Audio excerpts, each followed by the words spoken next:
It's a new month, new priorities. Today is the 1st of November, and a new chapter is unfolding. Join us on Current Agenda as we dissect the top stories shaping Ghana's narrative. From politics to the economy and beyond, we'll bring you insights that matter. Well, what we start with, the Office of the Special Prosecutor says that the former finance minister and several other individuals have been implicated in controversial revenue assurance contracts between the Ghana Revenue Authority and the Strategic Mobilization Ghana Limited, SML, and that they could face charges by the end of the month. He made this announcement at the conclusion of investigations into alleged procurement irregularities, contractual overreach, and value for money concerns in the SML GRA agreements. In a rather swift development also, the President, John Dramani Mahama, has directed the immediate termination of all contracts between the government of Ghana and SML. However, SML maintains its innocence, insisting that its operations were legitimate and fully compliant. The big question is, where does this leave the fight against corruption, and what precedent does this set for future public-private partnerships? Well, the ECJ is back in the hot seat. And as the Auditor General's report has blown the lid off its financial mismanagement, revealing a staggering 180 million overspent on 13 budget items without approval. Now, the buck stops with the ECG staff as the Public Accounts Committee orders prosecution for the reckless expenditure that could burden Ghanaians. So, is the President's call for a special court to deal with the Auditor General infractions timely and justified? Well, meanwhile, in Parliament, a heated national conversation is brewing over the Cybersecurity Amendment Bill. The MP for Ofori-Atta and former Minister for Information, Kojo Nkrumah, has urged government to proceed cautiously, alerting that the bill could threaten free expression online. Now, why is the former advocate for Ghana's digital transformation raising alarm over legislation meant to curb cyberbullying and digital crime? Could this law protect citizens, or really is it a disguised attempt to police dissent? Well, finally, the LGBTQI+ bill is back. The Speaker of Parliament, Mr. Alban Sumana Kingston-Bagbin, has directed that the bill be reintroduced in the new Parliament. He's rejecting the majority leader's argument that it was already passed by the 8th Parliament. Will this controversial bill finally see passage? Or will it once again be caught in political and procedural gridlock? Well, this is Current Agenda, your trusted Saturday morning companion, and we're probing the headlines behind the headlines. Current Agenda is proudly sponsored by Bank of Africa. Bank of Africa understands that we all need some quick fix every now and then, whether it is your school fees, replacing that old refrigerator, or fixing the car engine to be able to get back on the road.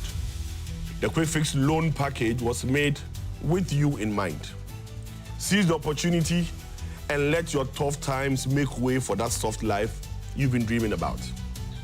Visit any Bank of Africa branch near you today and enjoy unbeatably low interest rate, flexible terms, and a straightforward application process.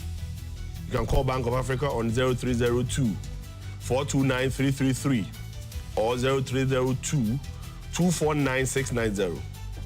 Or you can chat with Fafa at www.boaghana.com and get all the necessary information. Remember, terms and conditions apply.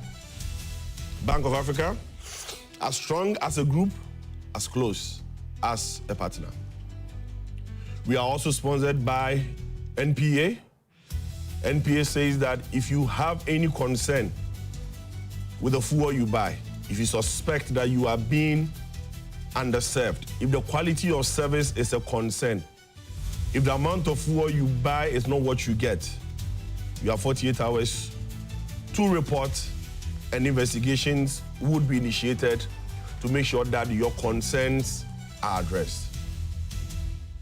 We'll take a quick break, and after that, we would have our reflections as usual to dive into the things that makes us stand as a people. We'll be right back.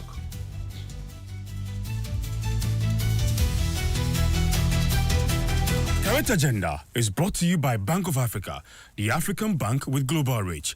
Bank of Africa, as strong as a group, as close as a partner. And National Petroleum Authority, NPA, where customer care meets excellence. Begins a season of shaping, of polishing, and of becoming. The chosen will be tested, groomed, shaped, pushed to their limits until only the radiance rise. As the weeks go by, the pressure will rise because every task is crafted to mold raw gems into diamonds. This is not a fairy tale. To wear the crown and win the enviable prizes, one must have grit, grace, and of course, your support through votes. One question lingers. Who will win and reign as the most radiant queen? Miss Malaika Ghana, the radiant season, showing this and every Sunday, 8:30 p.m. on GTV.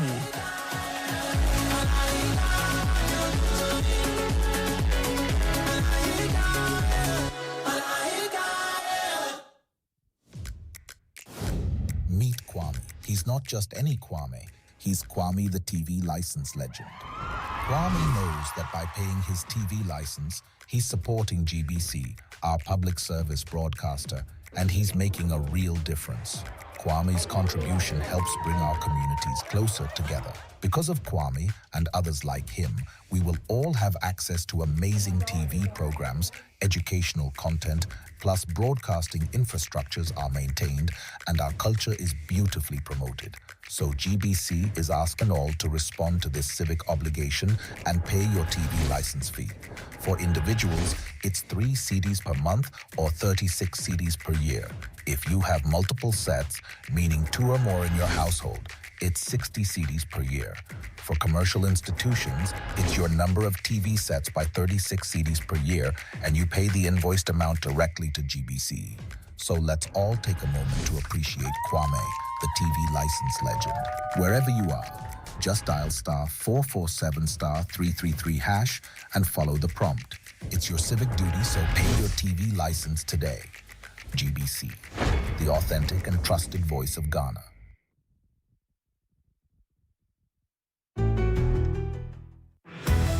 For decades, we have helped businesses connect with their trade partners all over the globe. From Ghana to Burkina Faso, Côte d'Ivoire, Benin, Togo, Senegal, China, Morocco, France, Netherlands, and many other countries. We have made it possible to bring Ghana to the world. We have brought small and medium businesses closer to their customers across the regions in Ghana with our SME support facilities. We have brought relief and smiles to the faces of families with our employee personal loans. With our cutting-edge technology and digital support, we take the burden of complex thinking off you, making life simple. That is who we are, as close as a partner. Bank of Africa. We are indeed the African bank with the global reach. Current Agenda is brought to you by Bank of Africa, the African bank with global reach. Bank of Africa, as strong as a group, as close as a partner. And National Petroleum Authority, NPA, where customer care meets excellence.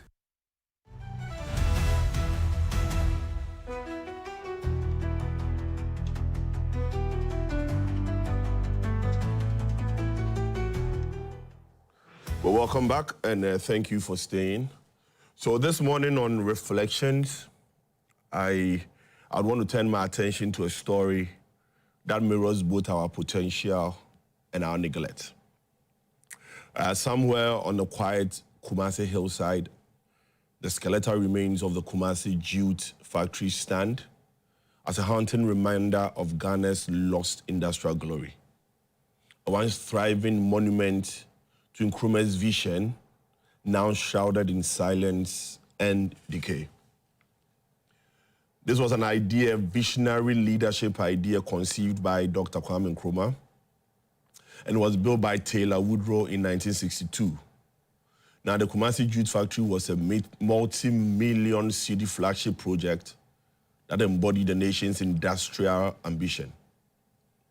At its zenith, it was able to bring life, and they were employing over, I think, about 400 young Ghanaians from Kumasi and beyond in agricultural innovation. In the Afram Plains, farmers cultivated kenaf, the plant fiber that fueled the jute factory's production of sacks. And these sacks were used to bag cocoa and other cash crops, saving the nation millions in imports, at the same time boosting the economy. Now, for years, the Kumasi Jute Factory was more than just a workplace. It was a symbol of our self-reliance, of Ghana's producing, or Ghana producing for Ghanaian.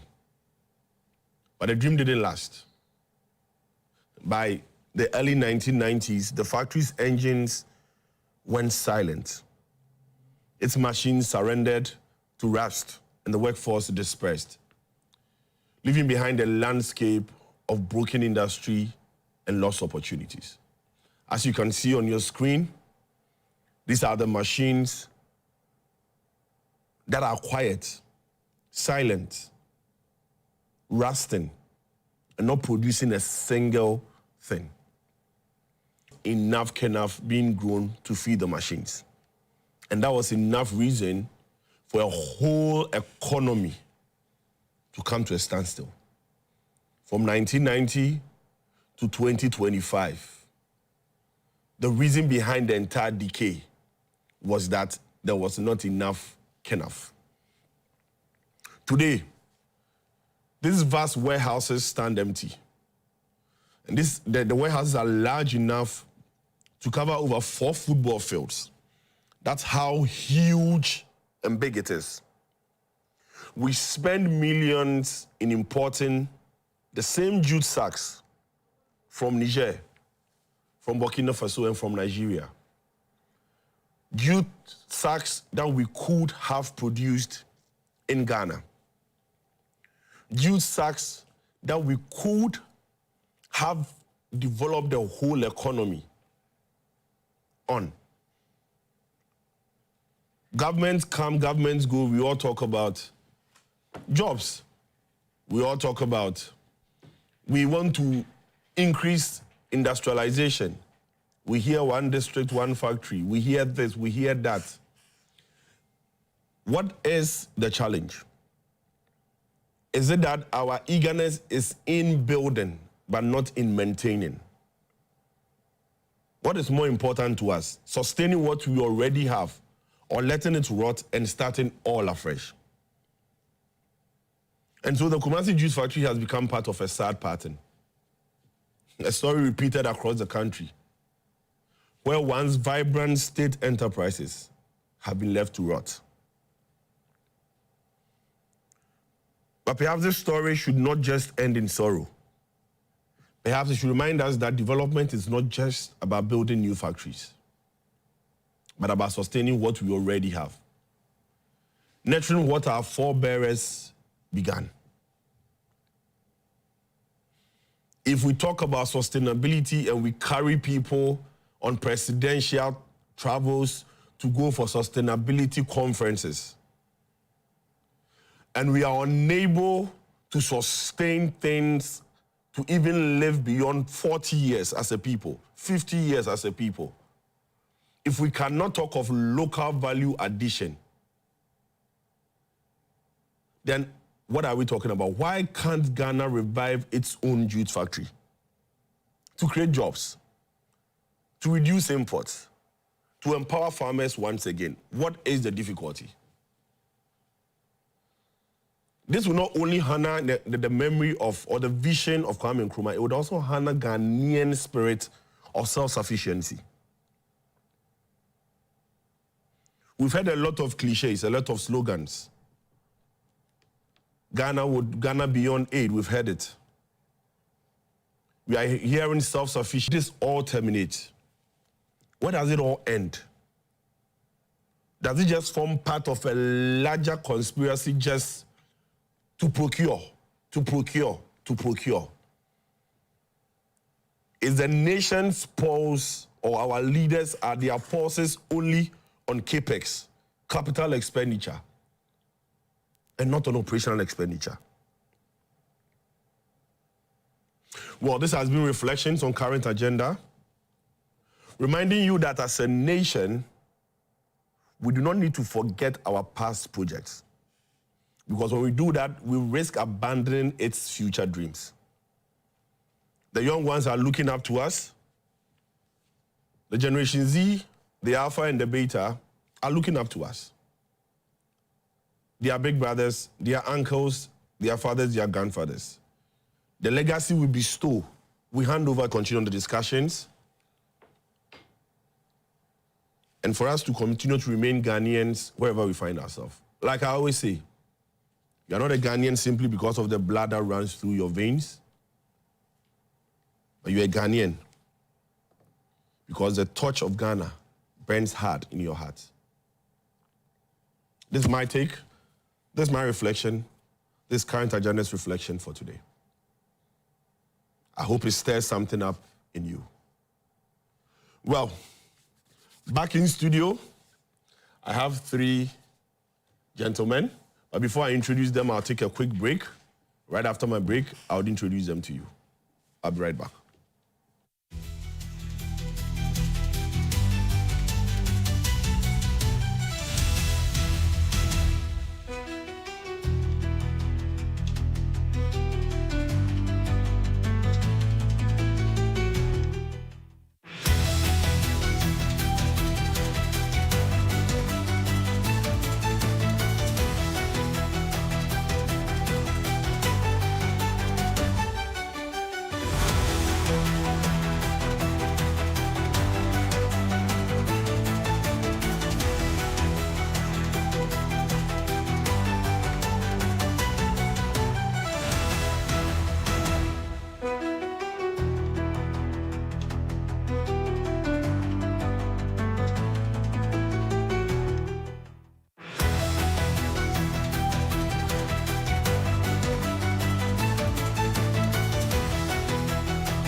Well, welcome back to Current Agenda, proudly sponsored by Bank of Africa and the National Petroleum Authority.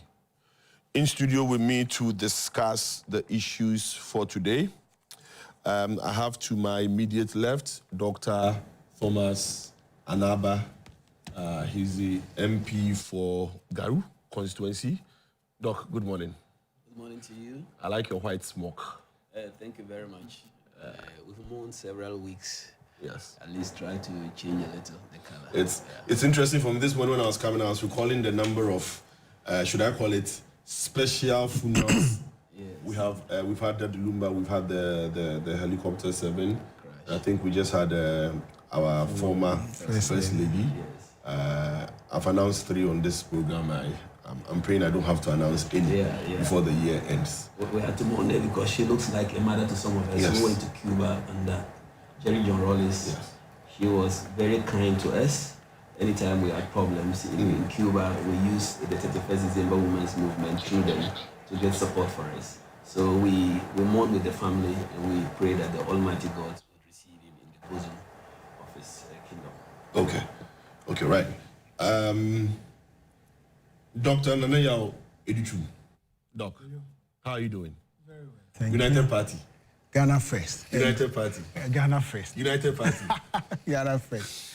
And let me, good morning, seize the opportunity to commend you, the media, especially for the dedication and the concerted effort that you dedicated to promoting breast cancer awareness. So wearing pink is actually to celebrate your contribution. Right. It's very important. I like your pink also. It stands out. When we are done, if we are the same body size, I'll see what I can do. Okay, this is locally made. So. And then I have the Food Soldiers president. Yes, sir. KOFI OFOSU NKANSAH, the former CEO and of the National Entrepreneurship and Innovative Program. Right. The NEIP sounds easier to pronounce than mentioning it in full. KOFI, good morning. Good morning. And welcome to our set for the first time. Yes, and thanks for having me. I haven't been at GBC in a long time, so I'm happy to be here and to appear on your show. At least I hope that the Food Soldiers would be following you here. Once I'm here, they will join the traffic. Well, welcome, gentlemen. So I'll give all of us 1 minute to, if you have anything to speak to, before I introduce those of us, those joining us on Zoom. If you have anything you would want to say with regards to the reflection, probably I'll start with KOFI. Okay. The jute factory, especially where it comes from. The chief of my father's hometown, he was an engineer at the jute factory. And I remember how during his installation, they came on their motorbikes, you know, to support him and all that. That was my first impression of the jute factory. He was a mechanical engineer there. And we all know how the jute sacks are important in the cocoa value chain, you know. And coming from the MPP and our record in industrialization, you know, courtesy, and I was former boss and the Akufo-Addo government, the 1D, 1Fs, and the number of factories we were able to revive, you know, through both the greenfields, which are the new factories being set up, and then the brownfields, which are the revived or resuscitated factories. I don't know what happened. Maybe I can give us this. I was hoping maybe the jute factory will be one of the factories we would have revived, because I know there are farms and a lot of old factories which were rejuvenated through support of the 1D, 1F program. It's unfortunate our NDC brothers have, you know, stopped the program. I don't know if it's going to find a way through the 24-hour program so that our factories, like the jute factory, can enjoy incentives, you know, and other government interventions, import duty exemptions and others, and also low interest loans, you know, from the Ghana commercial banks, the SM banks, and the other states banks, so that we can all help in the job creation efforts. So I don't have the full background. I joined a bit late, but it's not too late. Just as over the last 8 years, you know, altogether, if we add the newly established factories and then the resuscitated old factories, we are talking about in the region of about 170 factories, which generated some 170,000 jobs through the efforts of the Akufo-Addo government. I hope through the 24-hour economy, our NDC colleagues will also continue the revival of old factories like the jute factories. And usually when we mention the figures, they come at us that these are people's factories that we've labeled as 1D, 1F. But you look at the jute factory, it's dead. So reviving a factory like that can be equated to just putting a 1D, 1F tag on it. You know, it means it was down or operating at suboptimal level, and you have reactivated or revived it. It is very, very important. Once it is revived, it will create jobs, it will serve a community. If we are to produce any item, it will help our economy. In the case of the jute factory, the cocoa board needs a lot of sacks for their operations. And we can even export it to other countries. Cocoa is the #1 export commodity of Cote d'Ivoire. They are neighbors. If we prioritize this jute factory, you know, and we're able to manufacture a lot of the sacks, instead of, how do we call it, Cote d'Ivoire being the #1 producer, going to India and other Asian countries to import jute sacks, they can even rely on Ghana. So I think it is not too late. The government should factor it in their 24-hour economy and revive it. Doc, it's only fair that I come to you, since he's mentioned you more than 3 times. So it's only fair I give, because I saw a number of times you hesitated when he mentioned NDC. So Doc, I give you an opportunity.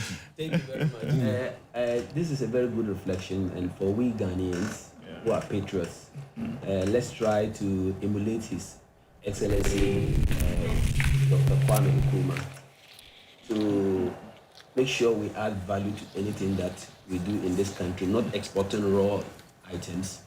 But let's go to the basis of why these factories this factory is not working. This factory, among others, and I'll try to list few of them.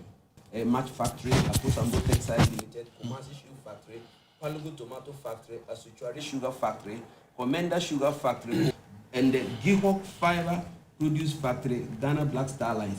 All these things were established by Dr. Kwame Nkrumah. But their grandparents... The Meridian Hotel. I'm just mentioning factories. The factories, okay, right. All these factories came to a halt because Ghanaians were made to believe that Kwame Nkrumah was wasting Ghana's money, so they should overthrow Kwame Nkrumah. The same thing JMK started to renovate factories. They came to power saying that they are going to revive, to bring up one district, one factory. Garu so far, Garu is a district. I don't know whether you discriminate Garu or not. I don't know whether you discriminate Boku, Zebila, Pusiga, Timpani. There's not a single factory. So to sit here, to try to put blame on some other people, let's ask Ghanaians, who started abandoning value-added factories in Ghana? It's a UP tradition. I'm not sure I did any blame. No. You try to bring in that NDC to try to revive this. You try to revive this. Government in power. Yes, we are government in power, and we are going to revive them. Exactly. But so how is that a blame? No, it's just like a blame. My brother, don't say that. You didn't come to tell us what you promised to do. You didn't comply with what you didn't fulfill what you promised to do. You didn't hear me say 170 factories were set up and we have not seen them. Where 170 something factories. Yes, where is one in the whole of the 6 eastern corridor side of the Upper East? There's no single factory. I can check online for you. I don't have the figures. Check. But in my constituency, don't become like the infrastructure. Don't become like the infrastructure tracker that you tell me things that when I go and check, everything I won't see it. Whatever you want, I can prove for you. So to me, it is good that you are bringing this up. I think the CEO of Cocoa Board is listening. I think the chairman of Cocoa Board, the former chairman of the National Democratic Congress, is listening. I think the 24-hour economy secretariat is listening. It will be good. They factor some of these things inside. Let's make sure we add value to our raw materials and export them. Let's make sure, as a country that produces cocoa and uses millions of sacks in a year, we try to also have a complementary factory that will produce these jute sacks. Instead of going to Burkina, going to Mali, going to other countries to import and come, we have a lot of vast land in Ghana that can grow the material, the raw material, to feed the factory. Right. So it's a good call, and I hope that duty bearers are listening to you, and I pray that they'll take it up, and we'll all try to encourage them to take it up so that we can find jobs for people and produce our own juice stacks at a lower cost. I think that's what KOFI is saying, that certainly. You are one of the duty bearers, so you take the message to the chief duty bearer. Ghana first. You see what we have been preaching. The two main parties, this is what they do best. Always argue with little substance. I am very happy, and I mean, I was full of emotions when you were going through reflections. I noticed that. Yes, because, private sector is the engine of growth of every country. And we shouldn't only talk, we should back our talk with action. And that is why I'm very happy that KOFI conceded that the track record of Honorable Alain Shomati is clear in trying to promote the private sector and, to a large extent, industrial development. And I said that if you look at his record, I don't want to personalize it, but his record as minister under President Kufuor and President Kufuor's own government is clear. But the problem that I see is that we always, and this one I will blame the media also, we always don't put the support that is required behind such programs. Because we started what we call district industrialization program under President Kufuor, which was branded One District, One Factory. Because every government, and across board, I mean, if you look at the auto development in the US, government invested in the automobile sector in the United States of America. And Michigan, for example, is a city that actually symbolizes the automobile globally. And that is what you have to do. These factories that Honorable mentioned, we design a program to not only invest public sector financing, but bring in strategic investors to support that investment. But the problem is that, you see, I believe we've not had presidents, I mean, maybe post-President Nkrumah, and you can say a champion, who believe that we have to invest public financing in creating or establishing industries. Because one is capital intensive, two, we don't have the financial capacity from the private banks to support that, as other mature economies are benefiting from. So I somehow think that we need to have consensus. And the only way to have consensus is to get rid of these two parties and bring in a party that believes in not only the talk. Because Honorable said, Honorable, it is not true. In Boko, we established leather tying factory, but it is not in operation. And when we left government, no, it was fully financed under the Rural Enterprises Program, financed by IFAD and African Development Bank. Even yesterday, there was an advert in graphic recruiting consultants to continue the process of having private partners to own it. They are under what we call Enable Youth. Completion. Oh, before we left, we had put the civil works completed and imported, yes, and imported, where? You can check. And Navrongo to Guinea Fowl Factory. I can share with you the list. They are honorable. You can even ask a question on the floor of the House. Right. That there's what we call Enable Youth Program under the One District, One Factory. We selected, because you see, the challenge we face, and I was a consultant at the Ministry of Trade, so I know deeply about this concept. We selected some districts which we couldn't attract private sector investors to invest because of obvious reasons. I mean, low profit, they can, for example, raw materials and other things. So we isolated these districts and bring in donor funds to invest in the initial factory establishment and installation of plant, then handing over to youth who we had already recruited and also trained. So that we did. But I think that, you see, we all know the problem. We all know the solution. What is left is action. Because everybody will tell you, I mean, why can't you? And you did, your analysis was clear. If I tell you all the, for example, I was deeply involved before MPP came into government at the private sector. VoterStar, for example. VoterStar is fully, we could have a fully integrated production process that can recruit over 10,000 people. The plantation of cotton alone, for Tumu cotton factory to process, for it to come to VoterStar, for them to process into grey path, for it to go to ATL, for them to process into textiles. This is what happens. So we should talk less and act more. Act more. Okay. Thank you. We are also joined on Zoom by Dr. Jalilu. Doc, good morning. Good morning, Kojo. How are you doing? I'm good, Doc. How are you doing too? Yeah, I'm doing very well. Right. Just a minute on your take on the abandoned jute factory. I don't know whether you paid attention to the reflections. Thank you very much. I think that is... Yeah, so what I would say is, I mean, it's not, I mean, we have had discussions on this, right? Was the most important thing, once they are abandoned or if they are working, it means that it will add a lot to our economic development. It will address issues of unemployment and all that. So, and this has been very difficult for governments to do.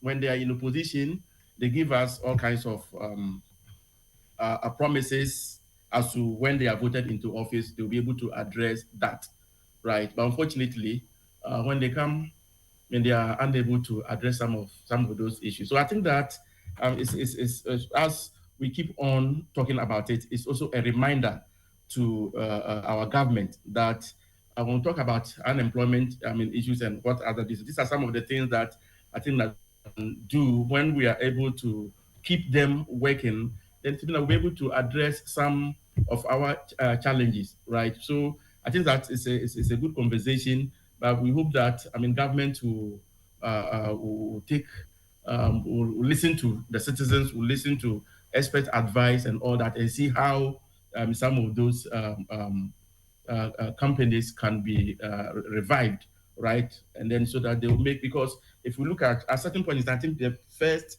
I mean, the NDC under Mahama and I think that they have, I mean, renovated a few of them, including the shoe factory and all that, right, in Kumasi. So I think that, I mean, these are some of the things that if they're able to invest in, it will inure significantly to the benefit of the nation. Well, so let me start with my MP. So this SML GRA issue, I mean, you are you are the parliamentarian amongst us in here. So what really is the issue? What is it that the OSP has now told us that he has already not told us in the past? Right. Thank you very much. Though I'm a parliamentarian, I'm not in the finance committee or in the legislative committee, but at least we have listened to him, and we've heard all the charges or all the accusations he's leveled against SML and the former finance minister. That is not the only issues that the former finance minister is battling with. There are several others that he's battling with. But from his narration and all that, what I have to say is that this appears to be a very concrete reason for him now to hold the bull by the horn by taking legal actions at the right place, avenue, to ensure that they are either exonerated or they are found guilty, and then the right punishment will be meted out to them. SML, as we were told, was supposed to monitor the movement of fuel in the country to ensure that government is not shortchanged. From his narration and the way SML finally got the contract, it appears there was some underhand dealings before they took over the job. He stated their capacity to do the job from a company that was dealing in timber, transformed into dealing in fuel monitoring and then the rest. And the number of memos that went through between the minister, the CEO, and then the GRA boss, and then the rest, clearly shows that, if they are true, clearly shows that there was a serious corruption and deliberate attempt by a group of people to shortchange the country. What I'll tell the good people of Ghana, the OSP, is that, yes, we've listened to you. You've said a lot of things. We know your competence. We know that you are a very good people before the law court. Saying that you are going to charge them, you have to present them to a judge who has the powers to interrogate it, for him to provide the evidence, for the people he has accused, SML and Ken Ofori-Atta, to argue them one too much. Please, respectfully. I, as a parliamentarian and as a Ghanaian, even taking it that I'm not a Ghanaian, I'm not a parliamentarian, as a Ghanaian, we want to see value for money. If you think that the job they were doing was just, there was no value for it, take them to court, because they cause a financial loss to the state. You are talking of memos that force a company to hand out one job to the other under dubious circumstances. You are the one who have the evidence. Put it before a judge. Let the judge pronounce them guilty. But the too much of conferences, to some of us, we think it is not good. You have accused the former finance minister of several things. We know of the abrogation of contracts that he made for ECG. That wasn't good. The deal. Even PDS was even one of the first ones. Yes. Then came the cathedral issue, and then there is all these things, are allegations that are going around him.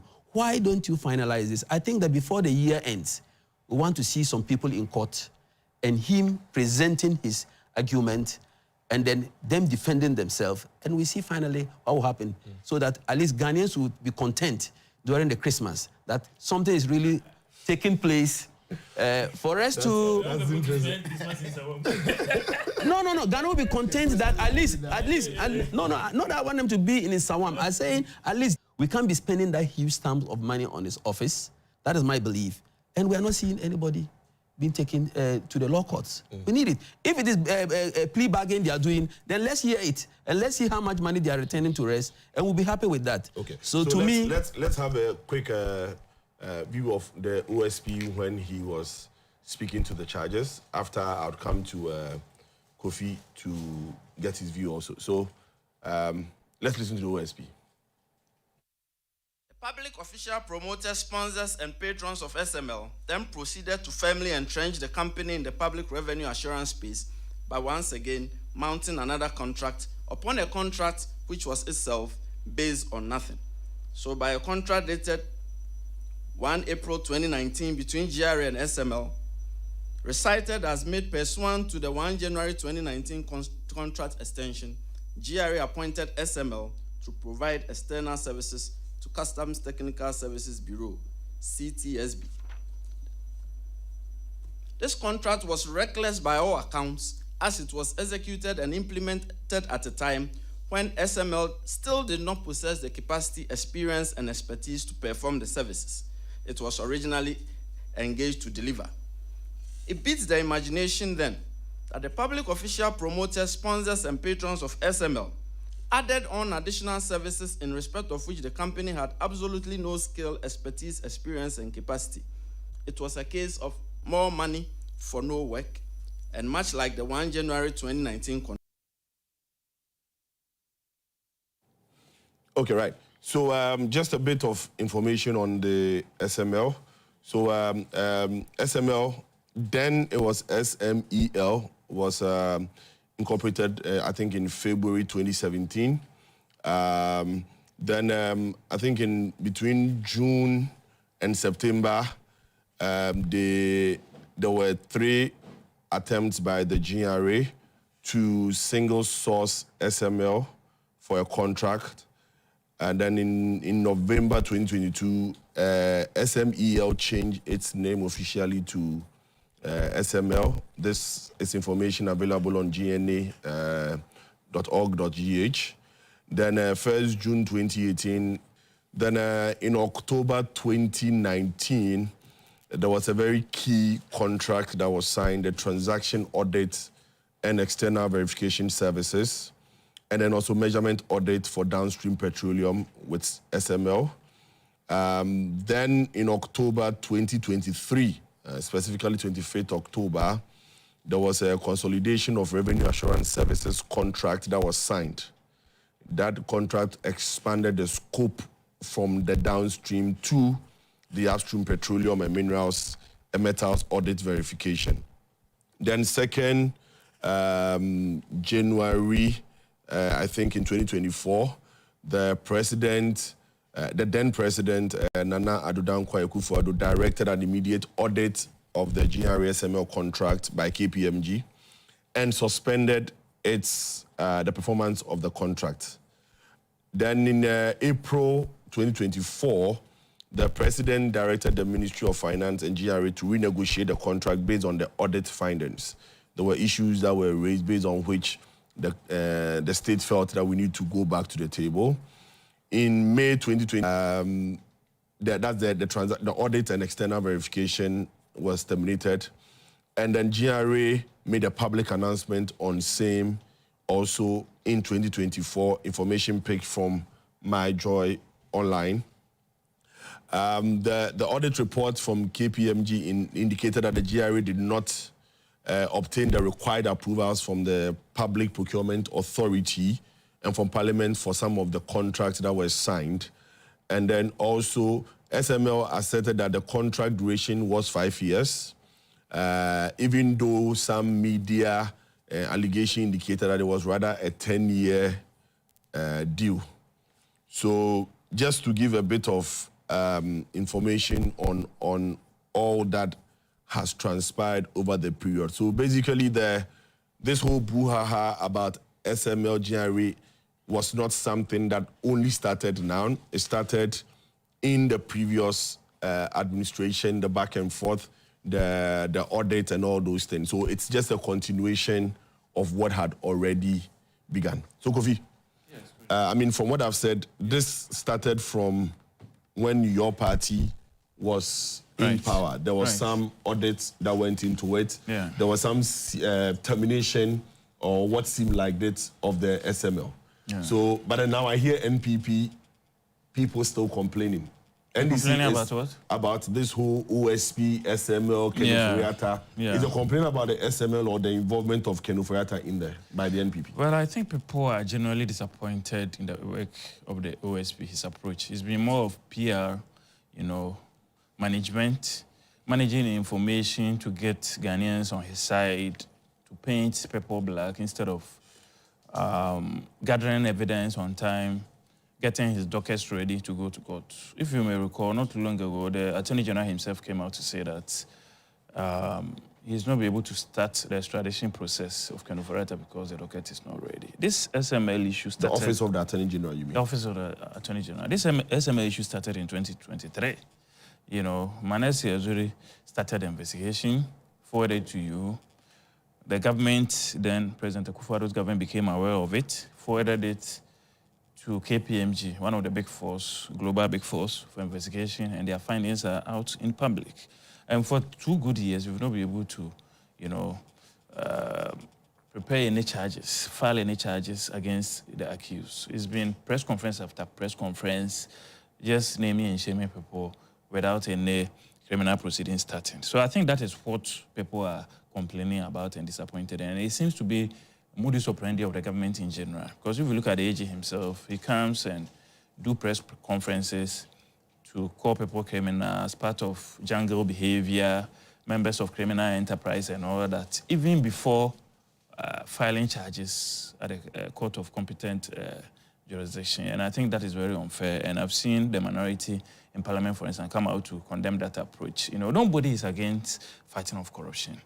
Since the Fourth Republican era, we've had every government go after previous government, you know, officials to try to recoup or recover any monies that might have been misappropriated. If you remember, after the KOFI administration, the Mills government went after those who were in charge of the Ghana at 50, the likes of Rekubrebe, Kwadjompieni, Jima, and even Honorable Asamoah Boateng from his stewardship at the Information Ministry and all that.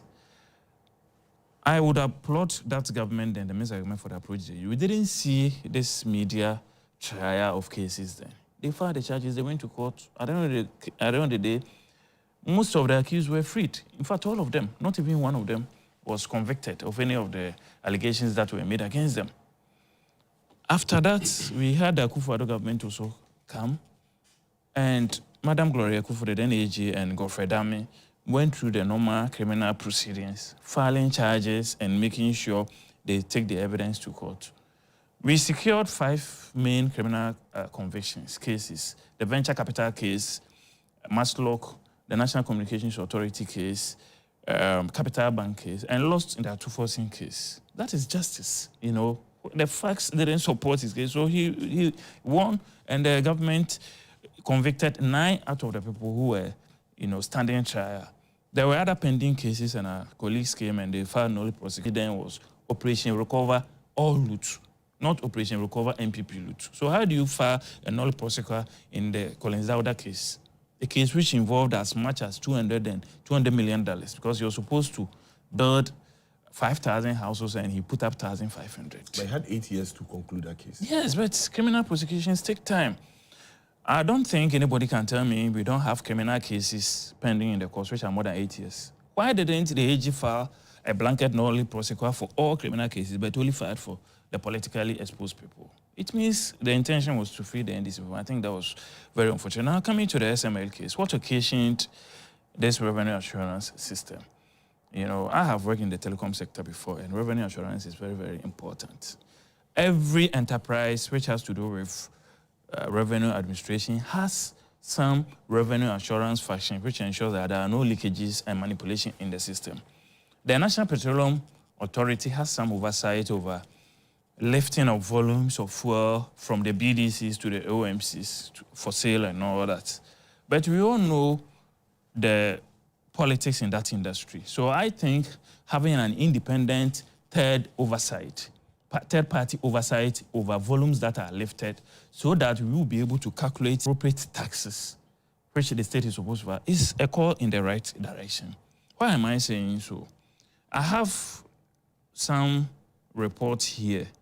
You know, this is a report by the Ghana Chamber of Bulk Oil Distributors alleging that there is underreporting in revenue in the downstream sector. This is an industry body. This is not a political body or a government body.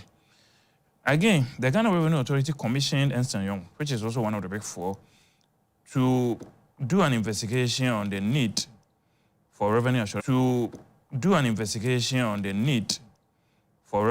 in the downstream petroleum sector, or to find out if there are inconsistencies in reported petroleum liftings by the MPA. and GRA depots. There was no interface of GRA, that is their system, GCNet and MPA system. So the systems don't talk together. So how would they be able to compute the accurate taxes for the states? You know, lack of computerized data collection system at the point of petroleum lifting, where the OMCs lift from the BDCs. This computerized data collection system was lacking. And then lastly, the name of the report is what again? So this is the Ernst & Young UI audit report, which was commissioned by the GRA to study potential revenue leakages from the period 2016 to 2018. Okay. And the last but not the least, the lack of a standardized reconciliation reporting of petroleum imports to petroleum sales. You know, so this revenue assurance and compliance system, which the Ofori-Atta administration at the Ministry of Finance, because the minister has oversight over the Ghana Revenue Authority, sought to do was supposed to help us plug all the leakages and make sure we get every tax that we're supposed to get as a country.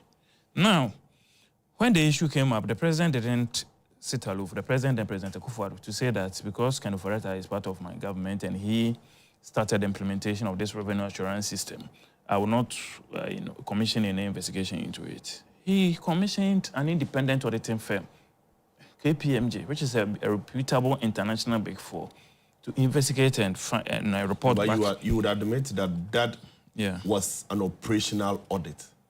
Operational audit is supposed to compare what was agreed in contract.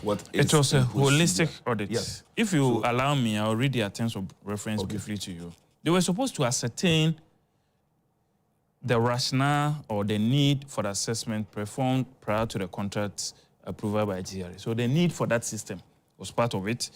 They were also supposed to assess the appropriateness of the contracting methodology, because GRA operates under the Public Procurement Act. Yes. So part of the scope of assessment was to find out if they use the right procurement methodology in procuring the services of SML. So it was a holistic investigation. They were also supposed to evaluate the degree of alignment between the current activities and the stipulated contract scope. So the current activities regarding monitoring of the lifting of volumes of petroleum products vis-a-vis the proposed solution from SML, the gaps and the differences, to establish if there was a need really to bring a new system like that. They were also supposed to evaluate the value or the benefit that SML has so far offered to GRA through this contract, and also review the financial arrangements, including the pricing structure. So it was a holistic, investigation. Now, what did KPMG come out with after this investigation? They established that the quantities of increment in volumes lifted and reported to GRA over the period that the SML system had been adopted had increased by 2.45 billion Ghana cedis. An increment of 2.45 billion Ghana cedis. And if you look at the trajectory of, the increment in tax collection over the period, you don't have such increment year by year, anytime in the timelines. So this presupposes that it was the implementation of the system which resulted in the increase of the revenue. When operators in the downstream petroleum sector know that people are watching, and I have spoken to some people in the industry who have told me that there were times that they were using dipsticks, to insert dipsticks, dip them into tankers to measure the volume of oil being transported by the OMCs and all that. Very manual processes sometimes. So this is what, occasioned the proposal of such a system. Qualitative benefits. SML conducted 24/7 electronic real-time monitoring of the outflow and partial monitoring of inflows of petroleum products at deposits where SML has its flow meters and ATG. The ATG is a tool that they use for the measurement installed, So SML conducted 6 levels of reconciliation to identify avenues that may cause revenue loss to GRA. What were these 6 areas? SML readings versus the petroleum revenues lifted. You do the reconciliation comparison. SML volumes versus way bills or purchases orders by the OMCs to check if there were any gaps. ICAMS volumes. ICAMS is one of the systems that SEPs use, ICUMS, versus way bills. OMC lifted amounts in ICAMS versus the bill of entries. OMC lifted amounts in incomes versus tax paid, you know, on the Ghana.gov platform. And then OMC work established that the work that they were commissioned to do was done. The work that they were contracted to do was done. And yesterday, the GRA itself came out to confirm that every part of the scope of work that was given SML to execute were executed to perfection. I don't think the Office of the Special Prosecutor understands the work and scope of revenue collection in the downstream sector better than the Ghana Revenue Authority. They do not have that capacity.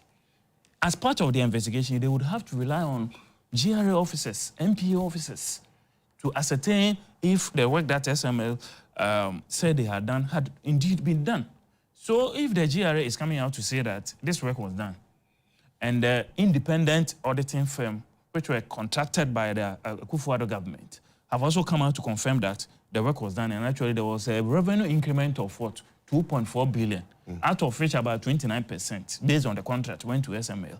What is Jabin going to court for? What is he going to court over? What financial loss has been occasioned? You know, I'll come to you. What financial loss has been caused? So. You know, he talks about procurement breaches. Yes, it is allowed in law that when, because of some circumstances, and we can fault GRA or whoever did that contract without going through the procurement process for, you know, not going by the law. I will not come here and defend anybody who, you know, flouts the Public Procurement Authority law or the Act. But what did they do? They went for ratification in 2019 or so, knowing very well that the processes for getting approval to do the contract had not been completed. And ratification is allowed in the Public Procurement Act. I'm reading the report. Yeah. The KPMG report. The KPMG report, the detailed, the 306-page report. All right. I'm reading from page 113. Under the contracting methodology. Right. 19 out of 21, 5.3. Yeah. It says in point G. Yes. That one of the things that they uncovered was that there was no requirement for performance reviews under the contracts. H.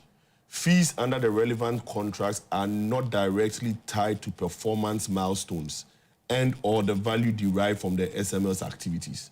And these are the things that the OSP is not fighting or is not arguing against the audit reports. The OSP is saying that when you pick the contract itself, it seems that the contractual terms and the agreement, the reasons why the people were engaged, there are loopholes in them. That's why he needs the finance minister to come and explain. I think that's what he's asking. Well, I don't see him getting any proper conviction based on...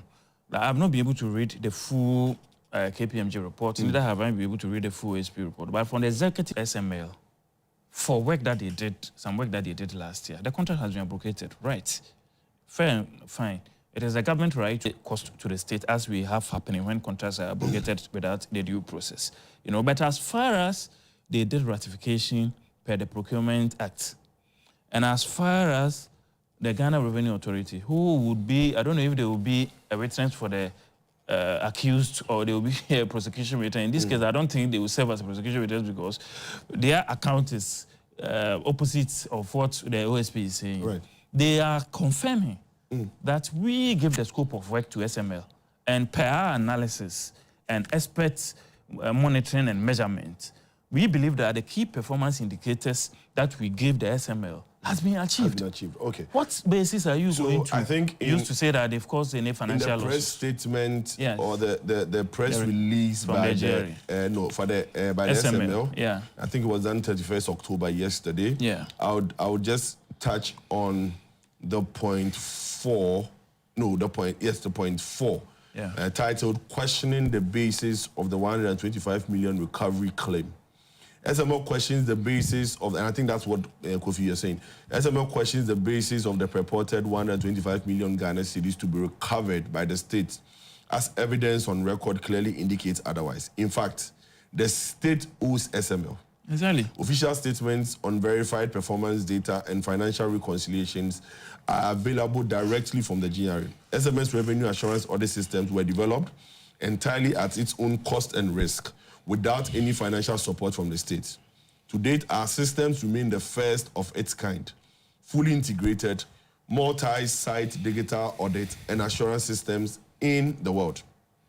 This integrated audit as corroborated by the respective Bank of Ghana Petroleum Collective Holding Account. The system has led to a 92% increase in taxable volumes, which is what KOFI mentioned earlier, while SML's transaction audit service has further contributed to a 33% rise in import clearance revenue collection across the monitored sectors. For context, SML audited the customs classification and valuation reports, the final output from the West Blues platform. This exercise led to corrective actions and strengthened oversight by the GRA. Okay, so Doc, subsequent to the OSP making his public announcement, we heard that the president has instructed for the contract, for no dealings with SML, every type of contract to be terminated. Now, considering that SML and even Ken Ofori-Atta themselves are yet to make their day in court, this termination, is it not premature? Or it's in the right of the president to do that since there's this speculation? Well, first of all, I don't know the basis upon which the president took that decision. I only will assume that it is as a result of the press conference by the OSP. But I would like to approach it from a different perspective. First, I will be the first person to speak for, especially private sector, a locally established company owned by Ghanaians. However, I think that we have to be circumspect the way we are bashing the OSP. I do not disagree with his approach. I mean, we say sunshine. It's very important that he shares with the public what he has found. And this does not bar the private sector company, in this case SML, for also using same medium to defend itself publicly, which they have done. They've issued, I think, a 4 or 5-page press release, also stating its case. So I think that politically we should not bash the OSP and push them to speed up prosecution when they are not convinced that they have a case. And this, we should learn from our political history. You know, under the AFRC era, people were not tried, were shot. And we all spoke against it. I mean, some of us were not born then, but when we read political history, we felt that it was injustice. So I don't think it is right for us to rush or push the special prosecutor to, rush to the court with prosecution. They should take their time, and Ghanaians should be patient for everybody to be given a fair trial. And in that respect, the OSP needs time to do its work.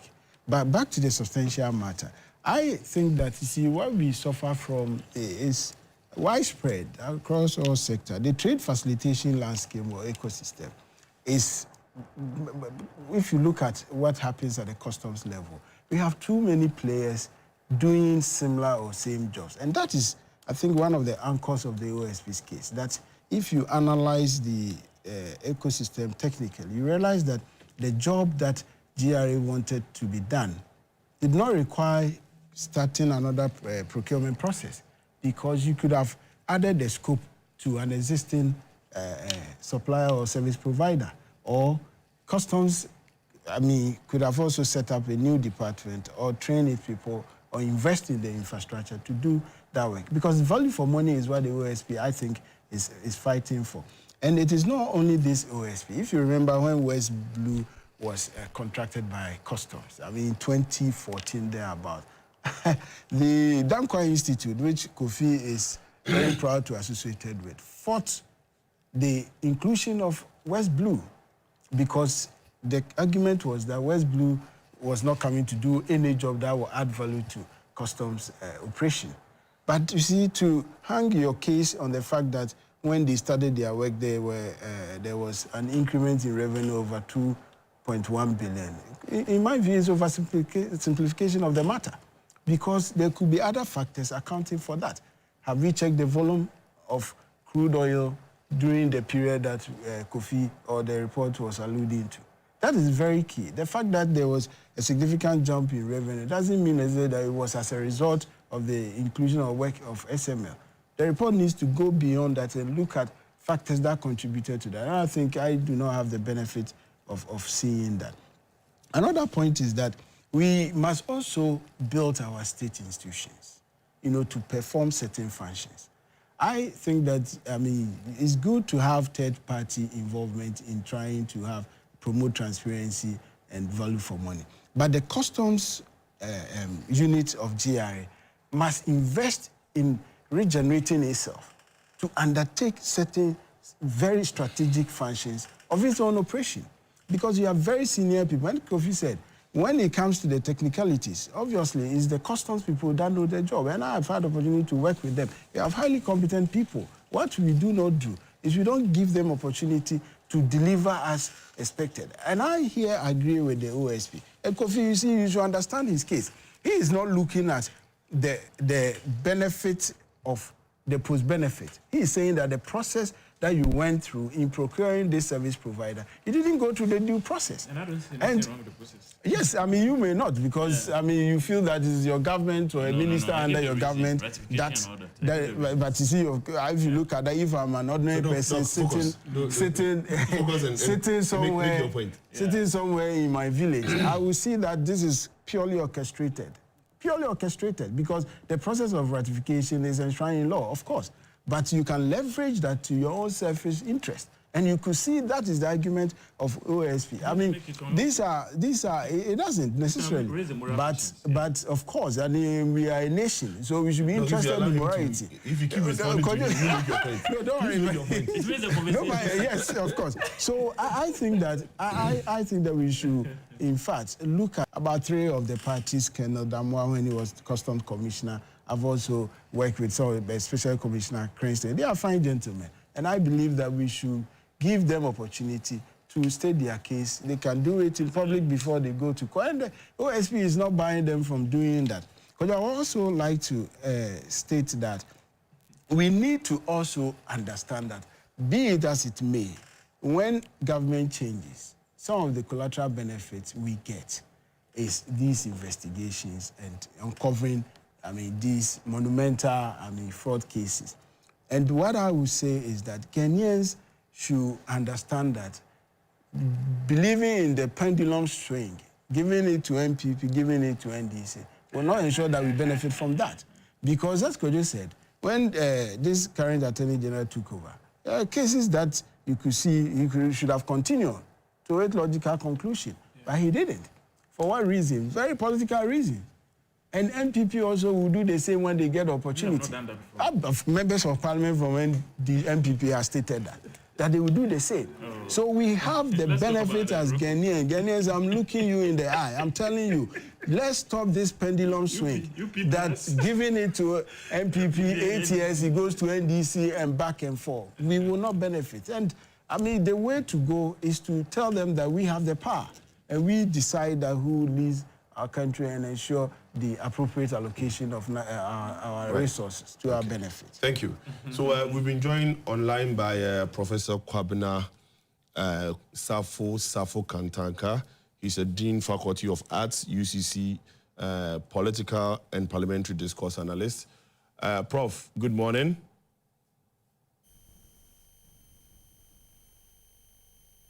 Good morning, Okay, I hope you're doing well. Hello, good morning, Kojo. Yeah, Doc. Sorry. I'm doing very well, yeah. Great. Kojo, can you hear me? Yes, I can hear you. Can you hear me too? I can hear you clearly. Okay. I don't know whether you've been following, but we are discussing the GRA SML contract, the OSP's public announcements, and then also the president's decision to, or instruction to terminate all SML-related contracts. And we, as somebody who is a parliamentary or let's say a political analyst, how do you see this to improve on our fight against corruption? How does this move, what the OSP is doing and what the president has instructed, how does it deepen our fight against corruption?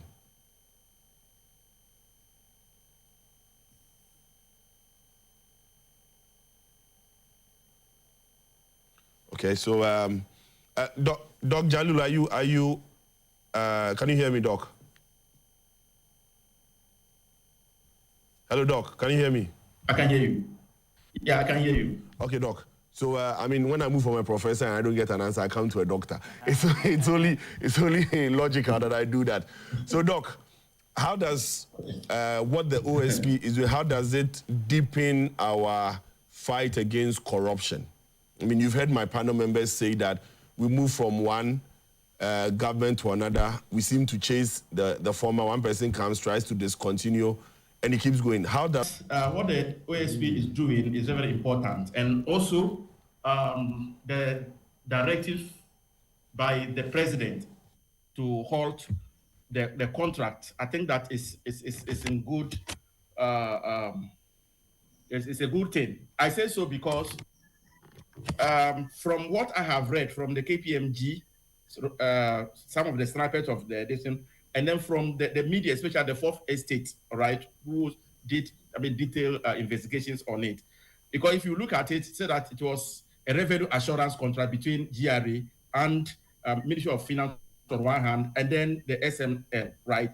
And basically, performance, revenue assurance, if you look at it, it was structured in such a way that it was going to be a risk-reward base, right? Risk-reward, in the sense that the SML will be paid based on the value addition, whatever will be added from the generation. So it means that they could deploy their technology, electronic monitoring systems to identify the leakages, to help stop the under-reporting or under-recording sales and all that, so that GRA will be able to maximize the revenue, okay? So once it was going, so it means that it was performance-based. If you are able to, if SML is able to, is able to undertake all this, right, and then it leads to an increase in the revenue.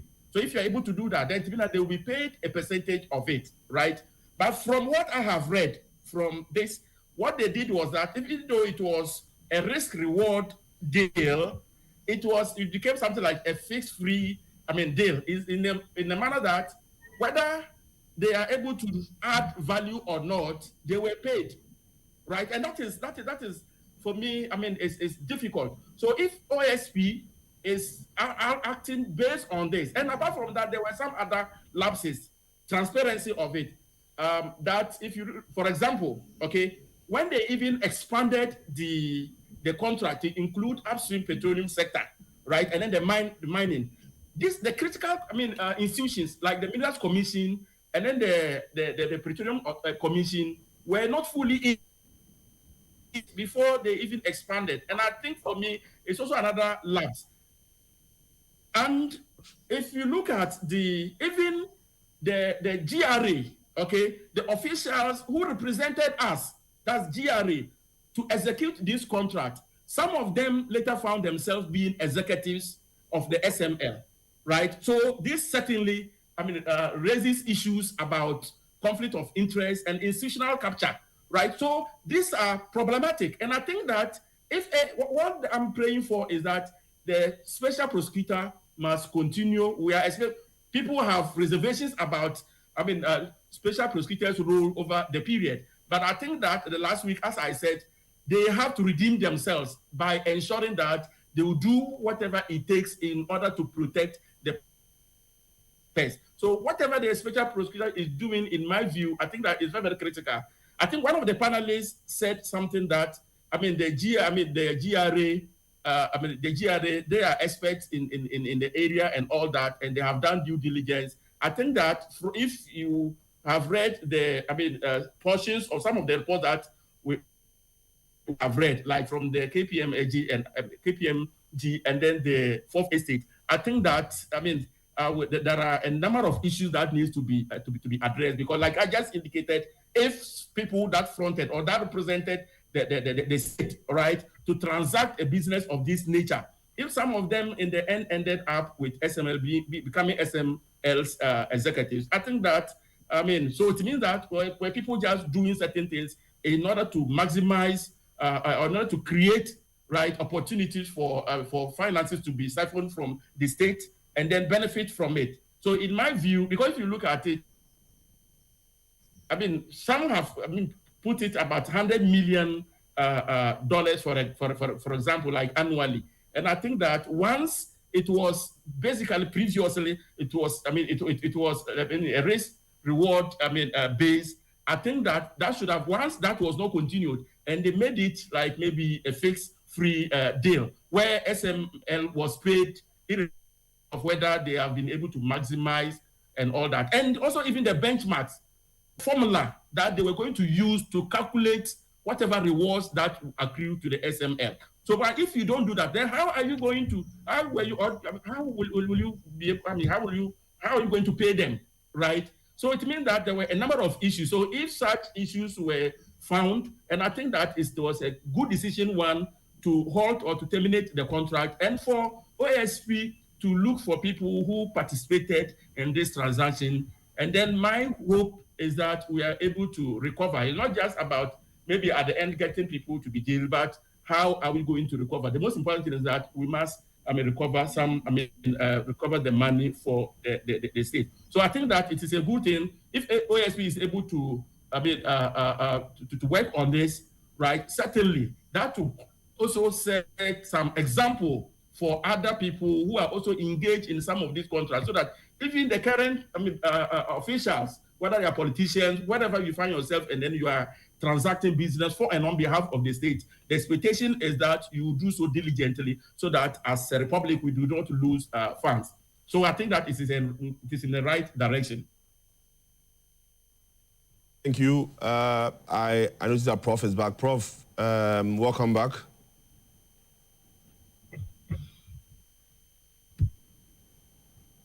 Hello, Prof. Okay. Yes, Kojo, thank you. Right, can you hear me now? Yeah, Kojo, I can hear you. Okay. Yes, okay. Okay, yes, Prof. I can hear you. I can hear you clearly. Right. Thank you for coming back. So, if it happens that what the OSP is saying is true, and then the SML owes the country some money, how do we go about this recovery?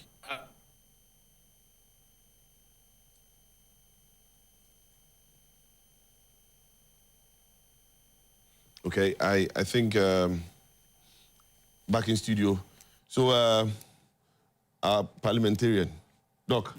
So, we know that Parliament has oversight over these contracts. Now, if the OSP is raising contractual issues, raising methodology in the terms in the contract, then what oversight did the Parliament really have?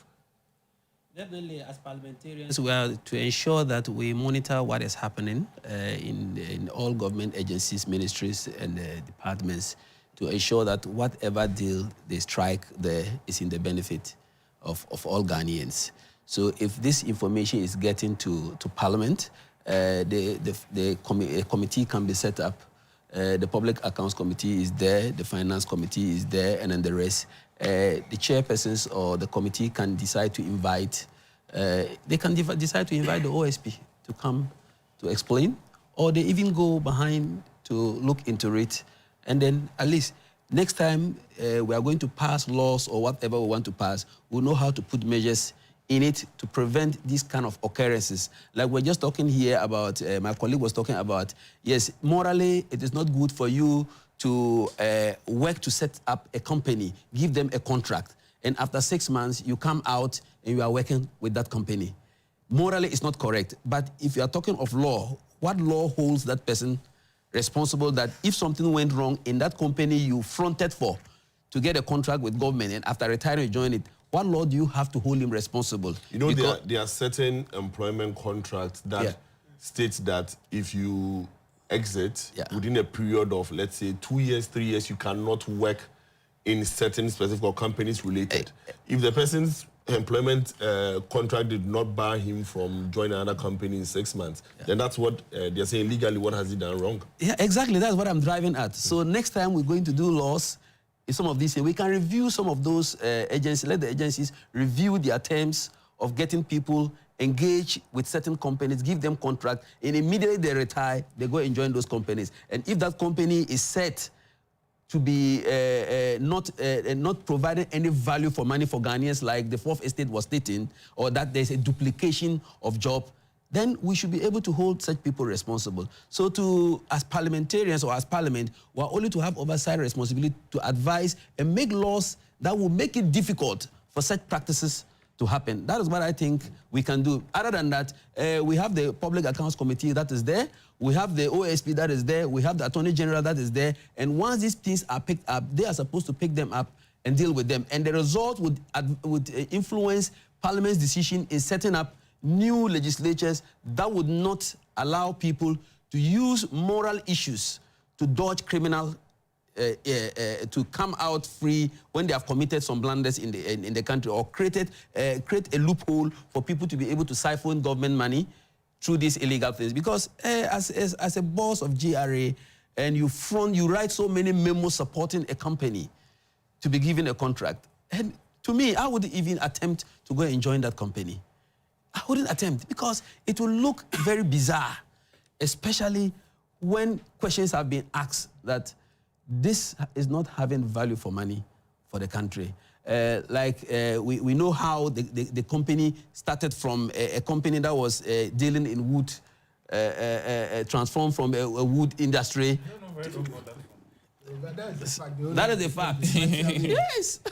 You take like you are a mechanic and suddenly you are a pilot. No, it can't be. I don't know where you got that from. No, it's a fact. I don't think the company was first registered as a dealing in wood and other things, but finally transformed into IT technology and then the rest. Where from that? It means that there was some collusion somewhere. This is some of the things that we need to really scrutinize. But it's important to note that what the point you made was what was said by the fourth estate. Yes. So the OSP has not made that point yet. The KPMG report also did not state that. Said that it was a wood. Yes. Well, the OSP did. Okay. The OSP did.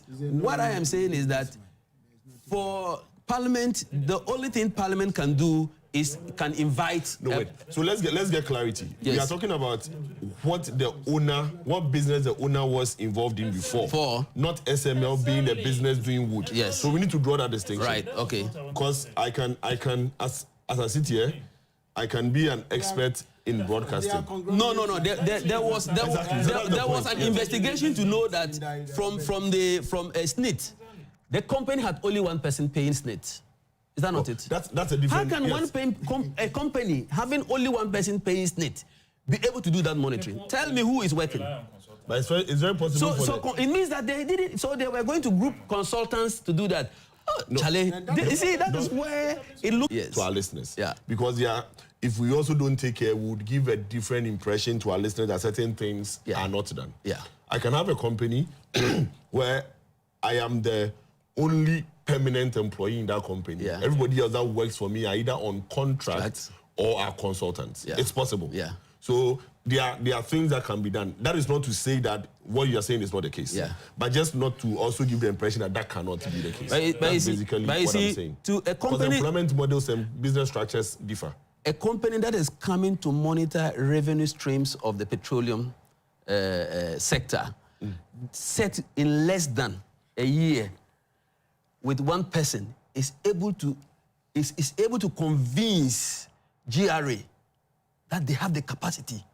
When it was clearly established not only by Fourth Estate, by OSP, and by PPA also.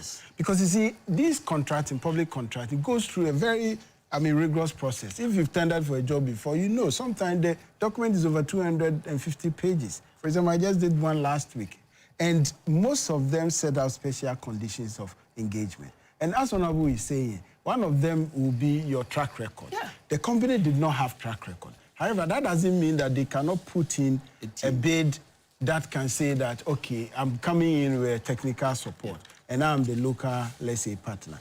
But you see, the question you asked, Honorable, I like it, and a very brilliant question. You see, that is the disappointment of the 1992 Constitution, and that is undermining governance and corporate governance. They are two separate things. Governance, because you have Parliament, which is supposed to be independent of the executive and judiciary.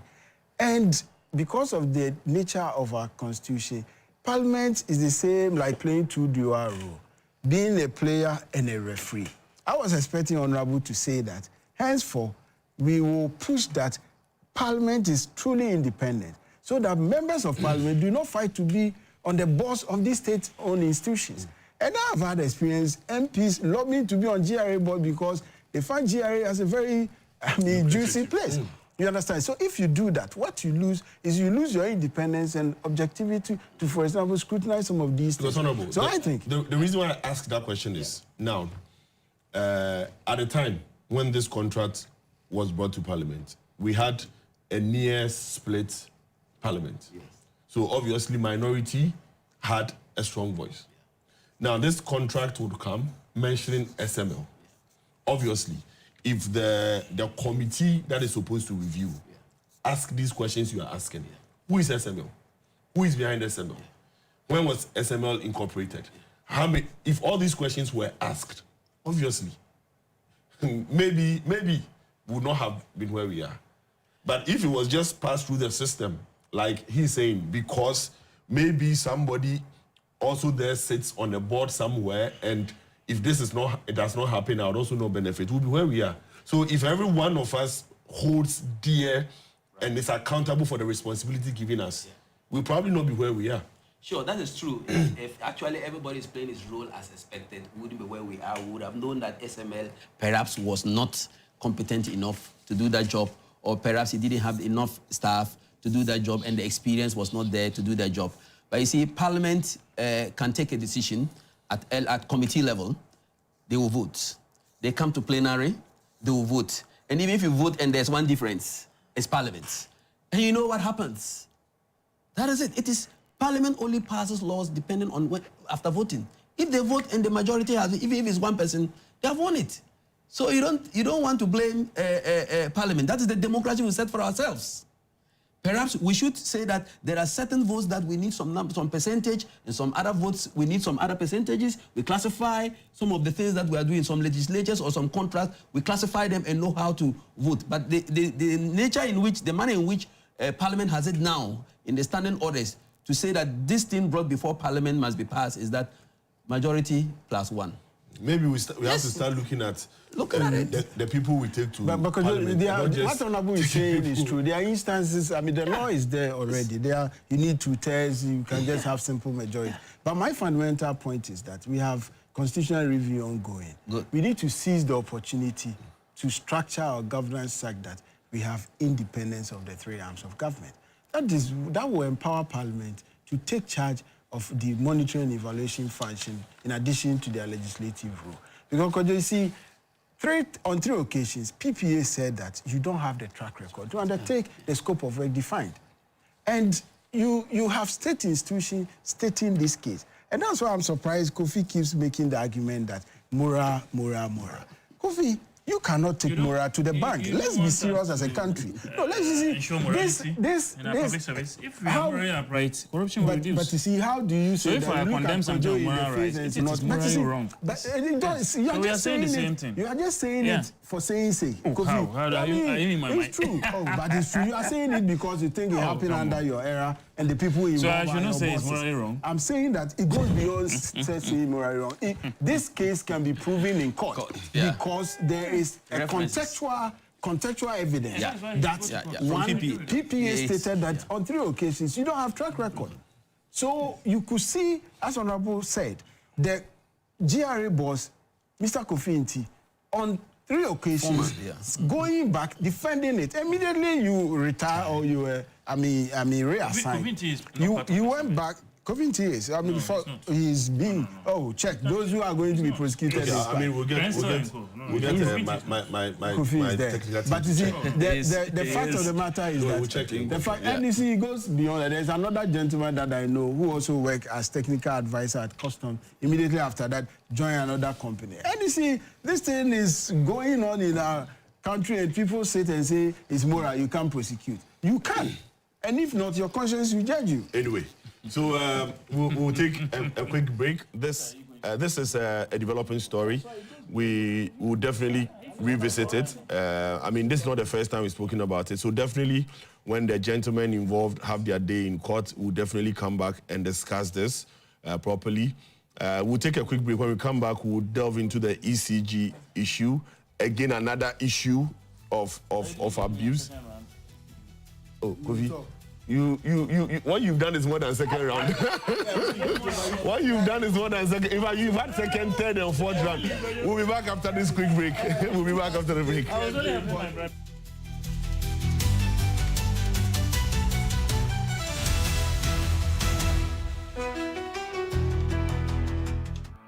For decades, we have helped businesses connect with their trade partners all over the globe.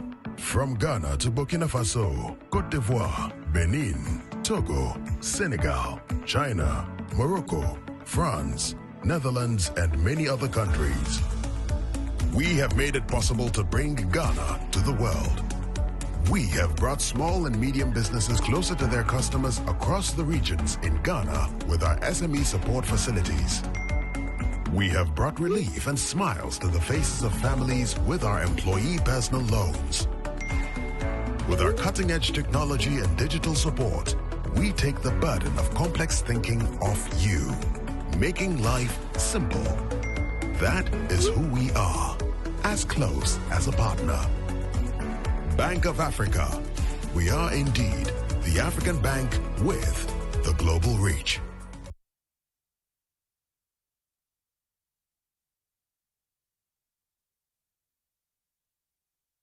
Any Kwame, he's Kwame the TV license legend. Kwame knows that by paying his TV license, he's supporting GBC, our public service broadcaster, and he's making a real difference. Kwame's contribution helps bring our communities closer together. Because of Kwame and others like him, we will all have access to amazing TV programs, educational content, plus broadcasting infrastructures are maintained, and our culture is beautifully promoted. So GBC is asking all to respond to this civic obligation and pay your TV license fee. For individuals, it's 3 CDs per month or 36 CDs per year. If you have multiple sets, meaning 2 or more in your household, it's 60 CDs per year. For commercial institutions, it's your number of TV sets by 36 CDs per year, and you pay the invoiced amount directly to GBC. So let's all take a moment to appreciate Kwame, the TV license legend. Wherever you are, just dial *447*333# and follow the prompt. It's your civic duty, so pay your TV license today. GBC, the authentic and trusted voice of Ghana. Another year dawns, another season begins. A season of shaping, of polishing, and of becoming. Your chosen will be tested, groomed, shaped, pushed to their limits until only the radiance rise. As the weeks go by, the pressure will rise because every task is crafted to mold raw gems into diamonds. This is not a fairy tale. To wear the crown and win the enviable prizes, one must have grits, grace, and of course, your support through votes. One question lingers. Who will win and reign as the most radiant queen? Miss Malaika Ghana, the radiant season. Sure.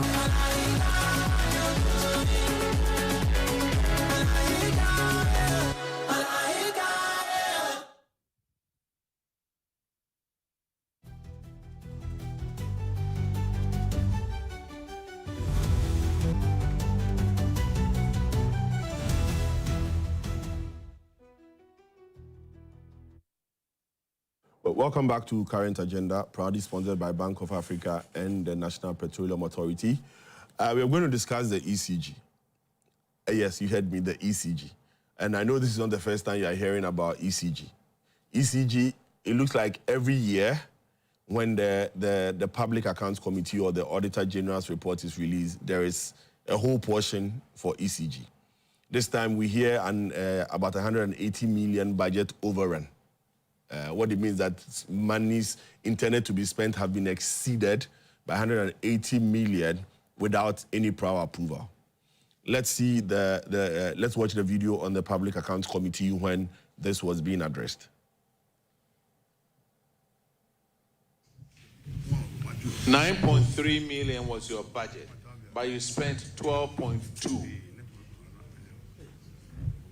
Staff fuel, Hey, did they drive around the world?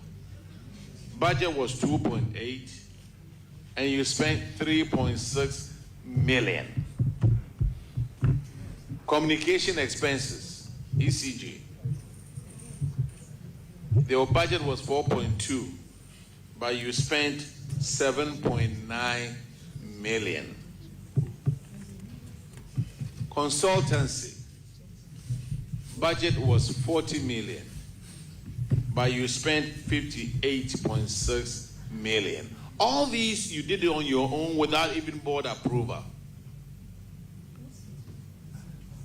Industrial relation, your budget was 2 million, but you spent 13 million. Stakeholders' expenses, your budget was 3.1 million, and you spent 49 million.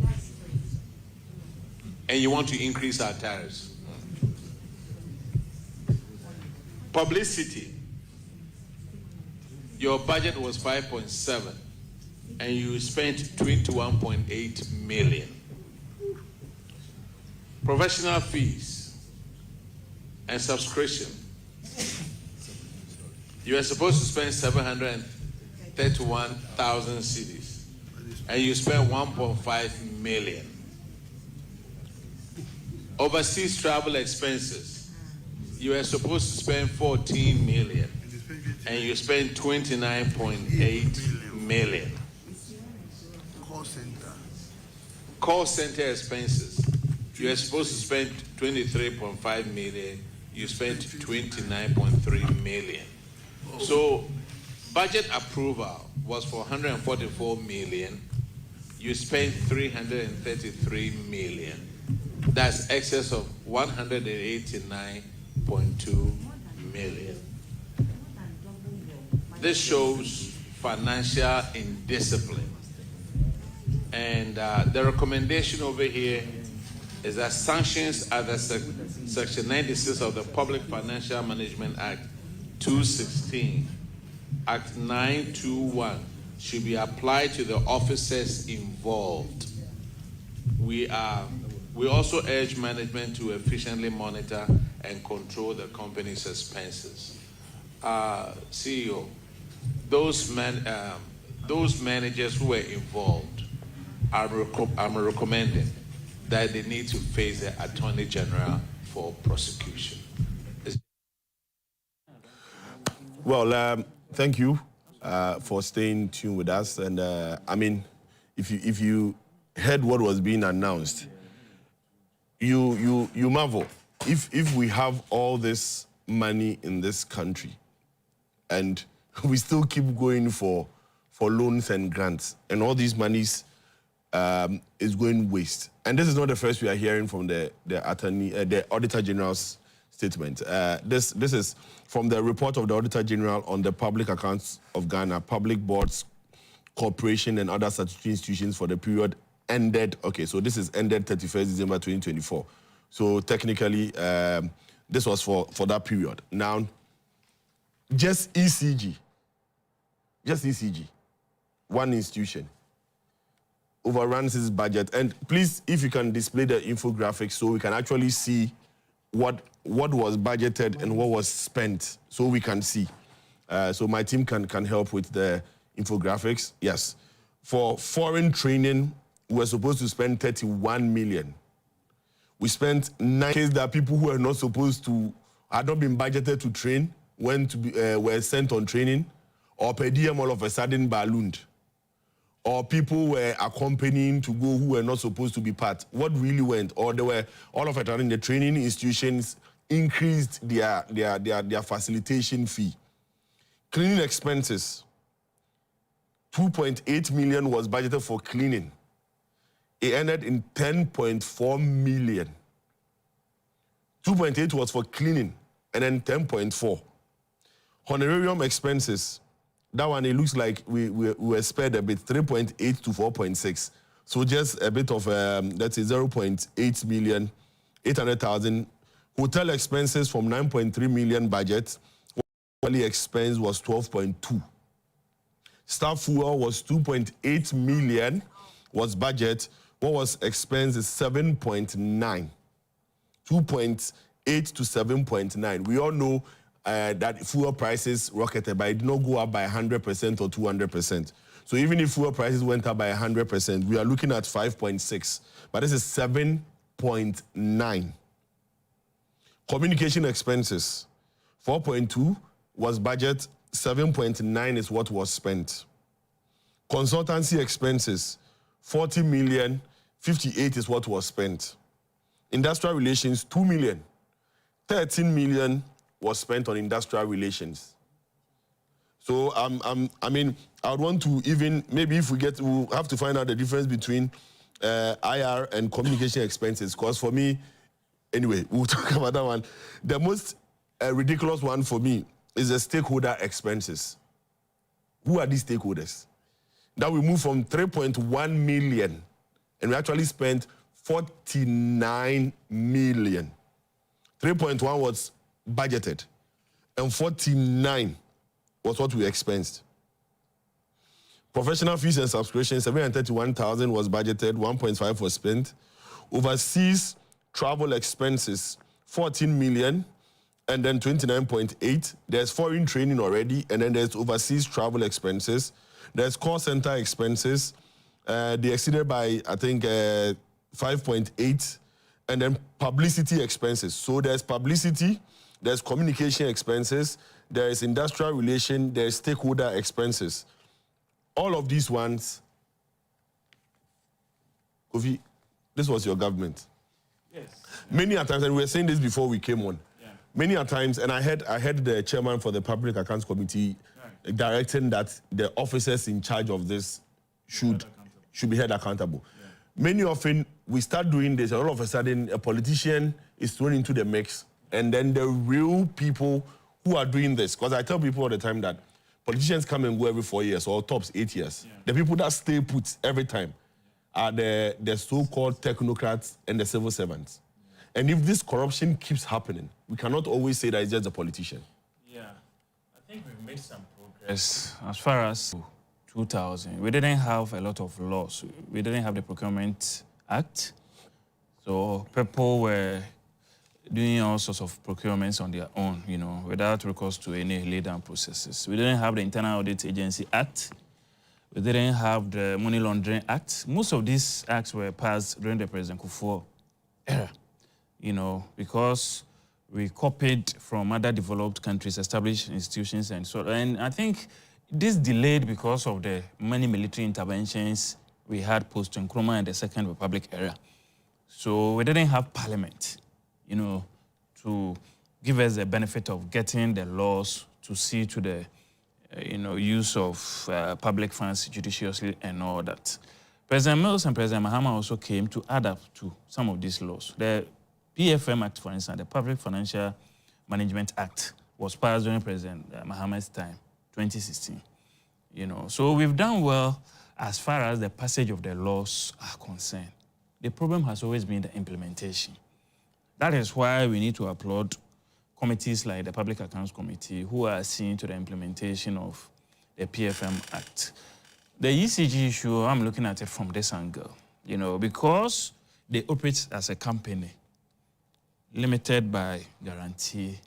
Sometimes they forget their government enterprise, you know, and when you read the PMF Act and compare it to the Companies Act, sometimes, or not even sometimes, I think those who operate under the Companies Act are not even, you know, supposed to go to PPA for their procurement. They are not gazetted. So GIHOC, ECG, and a lot of these state-owned companies, TDC and the rest, they don't go to PPA. You know, so they operate as semi-autonomous state agencies, like the way the universities operate. And sometimes they forget that they are, even though they are running, applies. And what does this say about the companies, you know, bound by the Companies Act?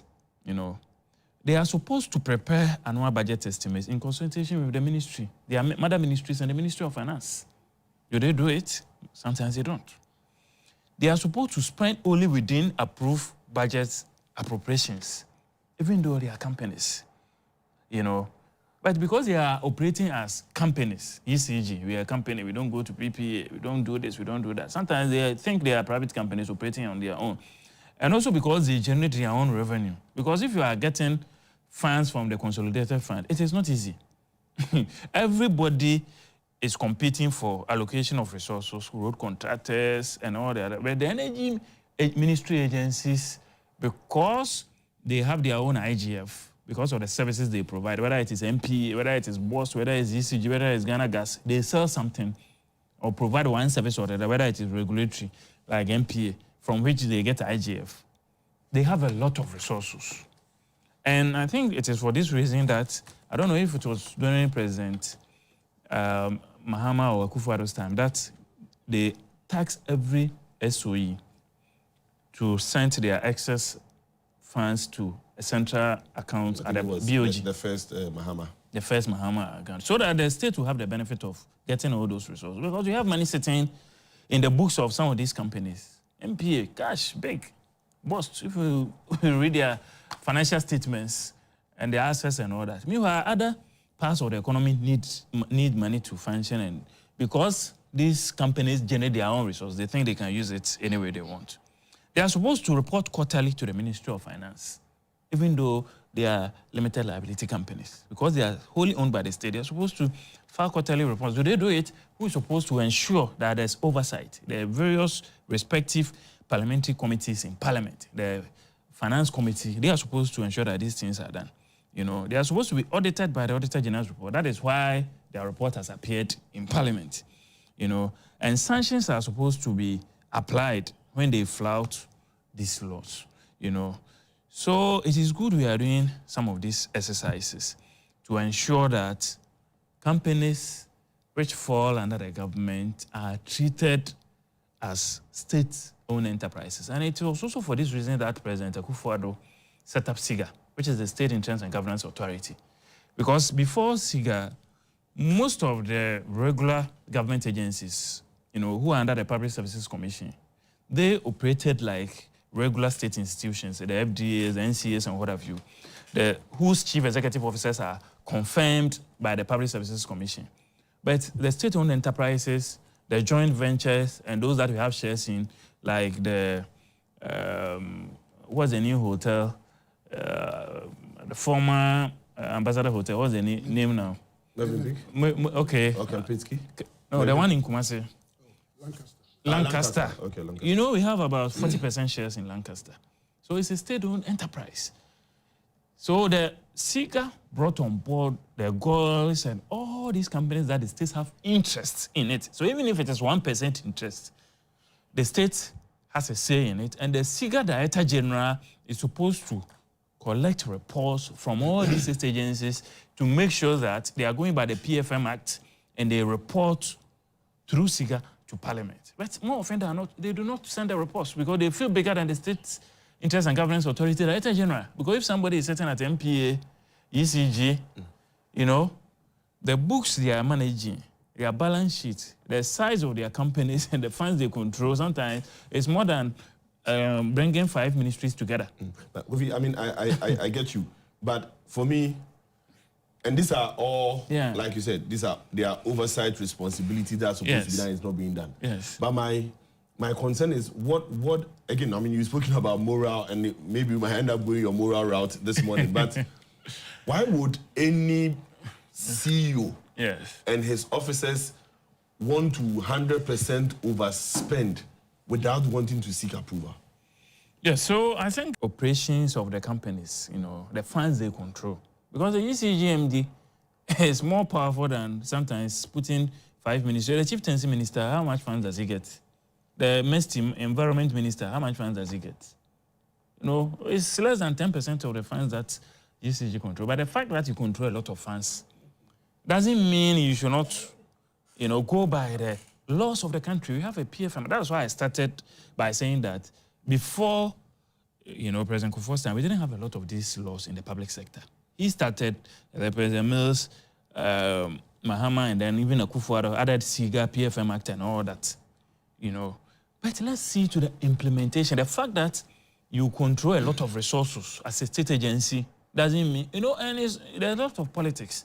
Some of these state agency CEOs are more powerful than their ministers because of the funds they control and sometimes because of their relationship with the appointing authority, you know, and there's friction sometimes in some of that. That is why there's a need for the independence of the legislature. But the independence of the legislature, which and I have spoken about, there are issues there. We don't pay our lawmakers well. I mean, we cannot copy the Singapore model. When they decided to fight corruption, graft and all that, they paid their MPs and public sector workers well.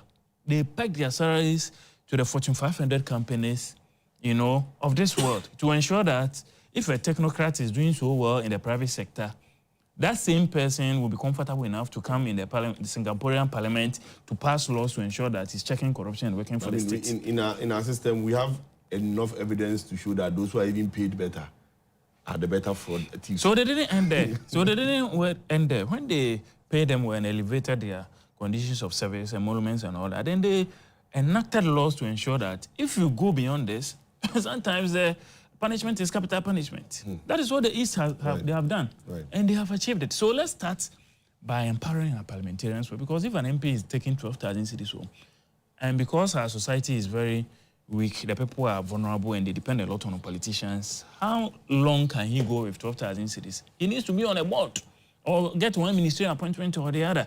So if our constitutional review, we are going to say that MPs should be independent. They shouldn't be part of the executives. People are advocating for all that. They should just focus on their oversight role, enacting laws and all that, so that we have a strong arm of government aside the judiciary and then the executive. Then we should ensure that we pay them well so that they wouldn't have to depend on the executives. Because as it is now, they are all surviving on the executive. And I pity the current MPs in the NDC administration because these are record numbers. And if you hear the boss some of them are on, I wonder how they are even going to get resources to cater for their constituents. And this is what breeds corruption. Right. So, Prof, welcome back. Prof.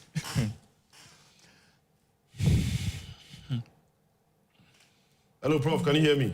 Yeah, I can clearly hear you. Right, welcome back.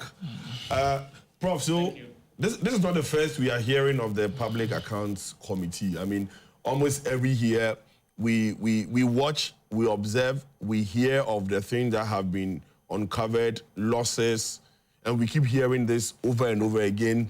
They give sanctions, and it never seems that whatever sanctions they are giving is strong enough to prevent the next year from repeating same. Is it being effective? Very ineffective, I should say. Well, when you look at the figures, it doesn't make sense. It doesn't make sense that an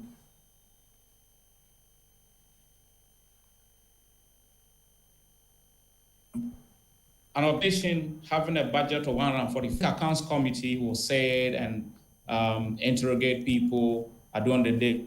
They write their reports. We don't hear anything.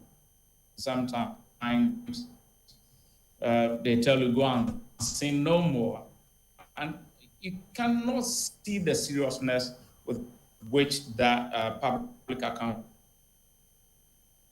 committee must act. So I think that for this one, or the chairman, when he says that the age must go to court. You see, over the years, we've been talking about corruption every year, and after every change of government, we hear corruption. The cry about corruption is always so loud. But how many times have we been able to prosecute people successfully for corruption and corruption-related offenses? We are a joke as a country, I think.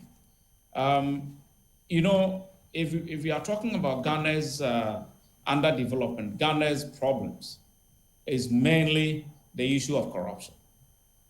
Nothing else. Because sometimes you cannot imagine how certain figures are meant, and we are told that these figures are corruption-related figures. People have stolen money. People have done. The when the public account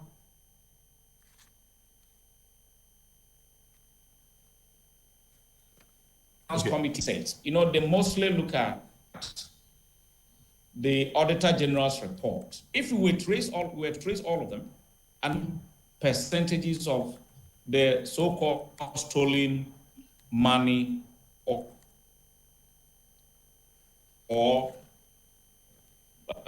misappropriated funds and all of that, we could do something as a country.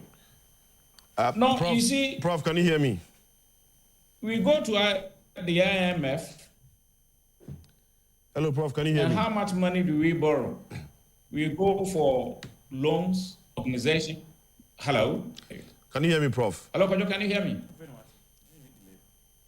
I can hear you. Yeah, we seem to have a bit of a delay from your end, and so we'll work on it and get back to you so you continue from where you are. All right. For me, my question is the Auditor General infractions have come. We've picked up this issue. We've heard the President suggest earlier that he thinks there should be a special court set up for the Auditor General.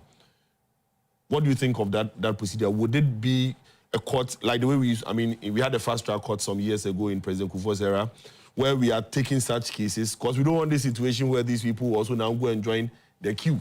Already the Attorney General has a lot on his hand, chasing ORA. OSP is chasing, everybody is chasing.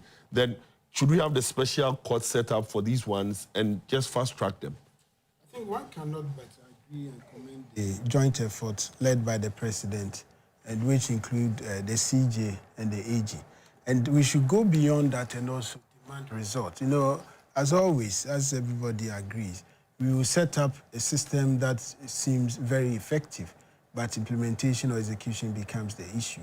But in my view, you know, SNIT, for example, experienced that episode, and that then Chief Justice, I think, agreed and set up SNIT courts. I think that will be sitting on Saturdays or weekends. So we should push for that, because, you know, if you look at the reoccurrence of PAC hearings and the same things we hear all the time, I think Imani came out to say that corruption is costing us a significant percentage of our GDP. So as a country, we've gotten to a point that we have to act and act well. The ECG issue is very serious. You see, the important role ECG plays, I think we are underestimating it. The whole economy, ECG provides electricity, which is basically the backbone of industrialization and even welfare, you know, to almost 90% if you relate it to our GDP, because the whole economy is centered around the southern sector. NETCO takes over, I think, from Abno upwards. So we need to ensure that ECG is efficient and very effective.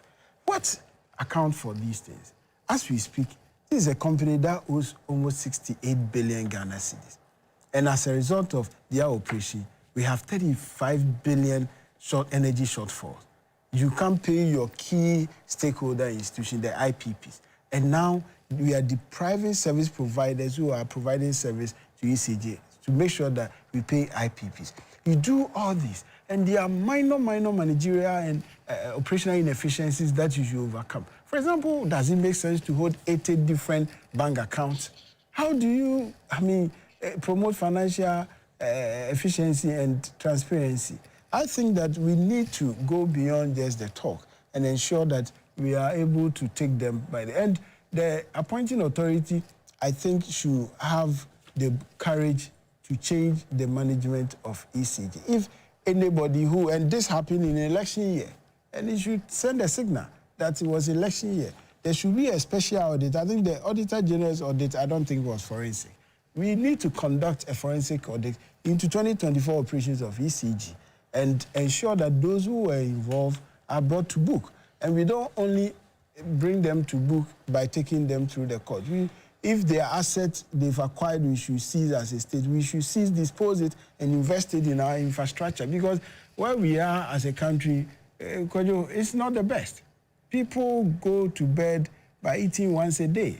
How long are we going to contain that? It becomes unsustainable, and our democracy is anchored on everybody putting his or her shoulders behind the wheel. As soon as we deprive some of them, and I can't find food to eat, and I see that you've overspent your budget to the tune of 180 billion Ghana cedis. That is something, 80 million Ghana cedis. That is not something that we should just talk about. I think that we should take a firm and decide. He said, I'm getting a bit of feedback. I don't have any radio here. I don't have a TV channel. Okay, so you can continue from where you left off. Yeah, what I was saying was that if you look at the figures that came out, they are very mind-boggling. If a company can spend over 100% in terms of the budget it gave out, the approved budget statement, 144 million, and it ends up spending 333 million, about 189 million city difference. That is unimaginable. I think I don't know how to even describe this. What we need to do is to find out how this happened. And I support the Public Accounts Committee chairman when he says that maybe the AG will have to come in. If you overspend your budget statement by a little percentage, sometimes when they do budget statement, they talk about miscellaneous and all that. That can be understandable. But if you look at the figure we are looking at here, it doesn't make sense. That is why we as a people, Ghanaians, must stand up against corruption. That is why stop politicizing things and fight for a common cause as a country. We are not going to get anywhere. I'll tell you something. If you go to Parliament, for example, and we are talking about corruption, so all the time is the other group that is corrupt. We are not. So when the table turns, they are corrupt. We are not corrupt. That is what is happening in this country. So right now, as we speak, the government that is in power, from the government quarters, they are not corrupt. The opposition will say government officials are corrupt. The government will say that, the previous government's officials were corrupt and we are chasing them. No, we look at it with the political lenses, and then at the end of the day, we overlook the core things that we must fight. And so that's very unfortunate. All the fight against corruption in this country has been political. And therefore, all the time, and that's why we are not successful in the fight against corruption. Because you know that some of these huge corruption cases take long years to be prosecuted. The government comes in and says that, well, I'm not going to continue the cases. And then that ends there. If you remember what happened just recently, the current government discontinued some cases that the previous administration was prosecuting. So what are we doing to ourselves as a country? Underdevelopment. We are crying that Ghana doesn't have money.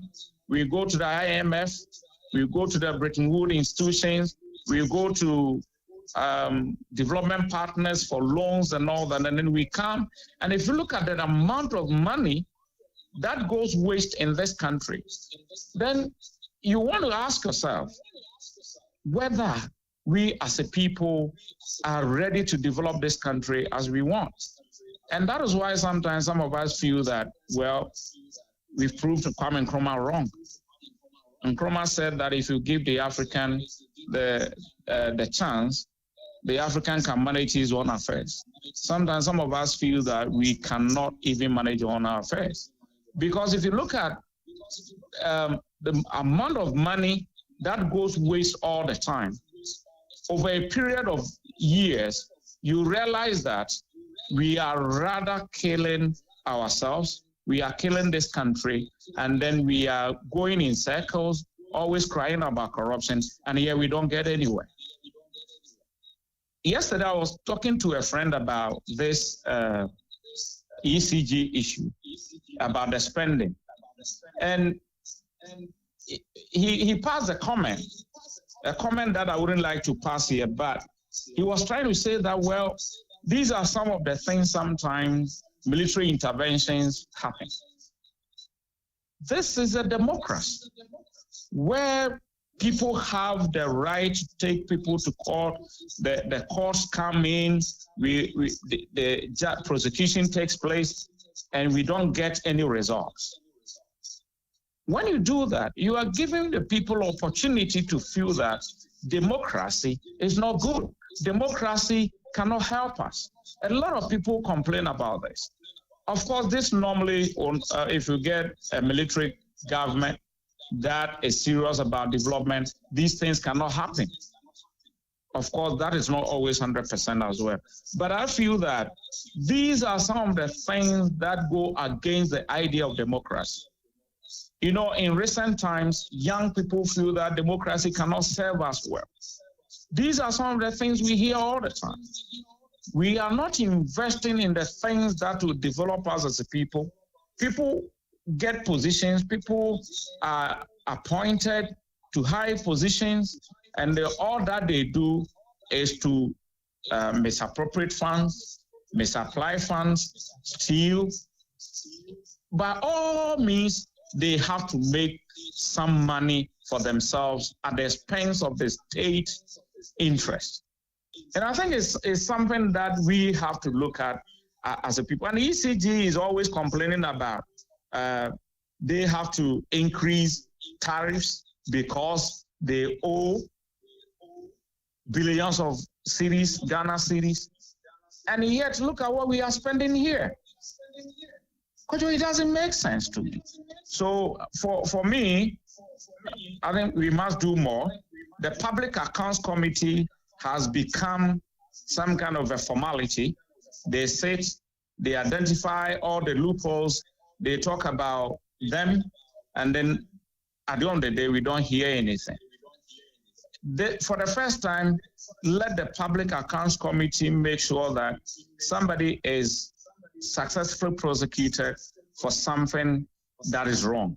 And these figures, I can assure you, are so mind-boggling, and I cannot fathom how this can happen in a modern-day world where you have a budget statement and you can overspend that budget statement in this manner. So my advice will be that, well, let's all rise against corruption in this country. We talk too much with little action, and I think that is our problem. So going forward, I will support the call for the AG to take further steps to look into this and see how people can be a prosecuting agency. So in the end, what it means is that these matters will have to go to the court. People will have to be taken to the court for prosecution and all that, which takes time sometimes.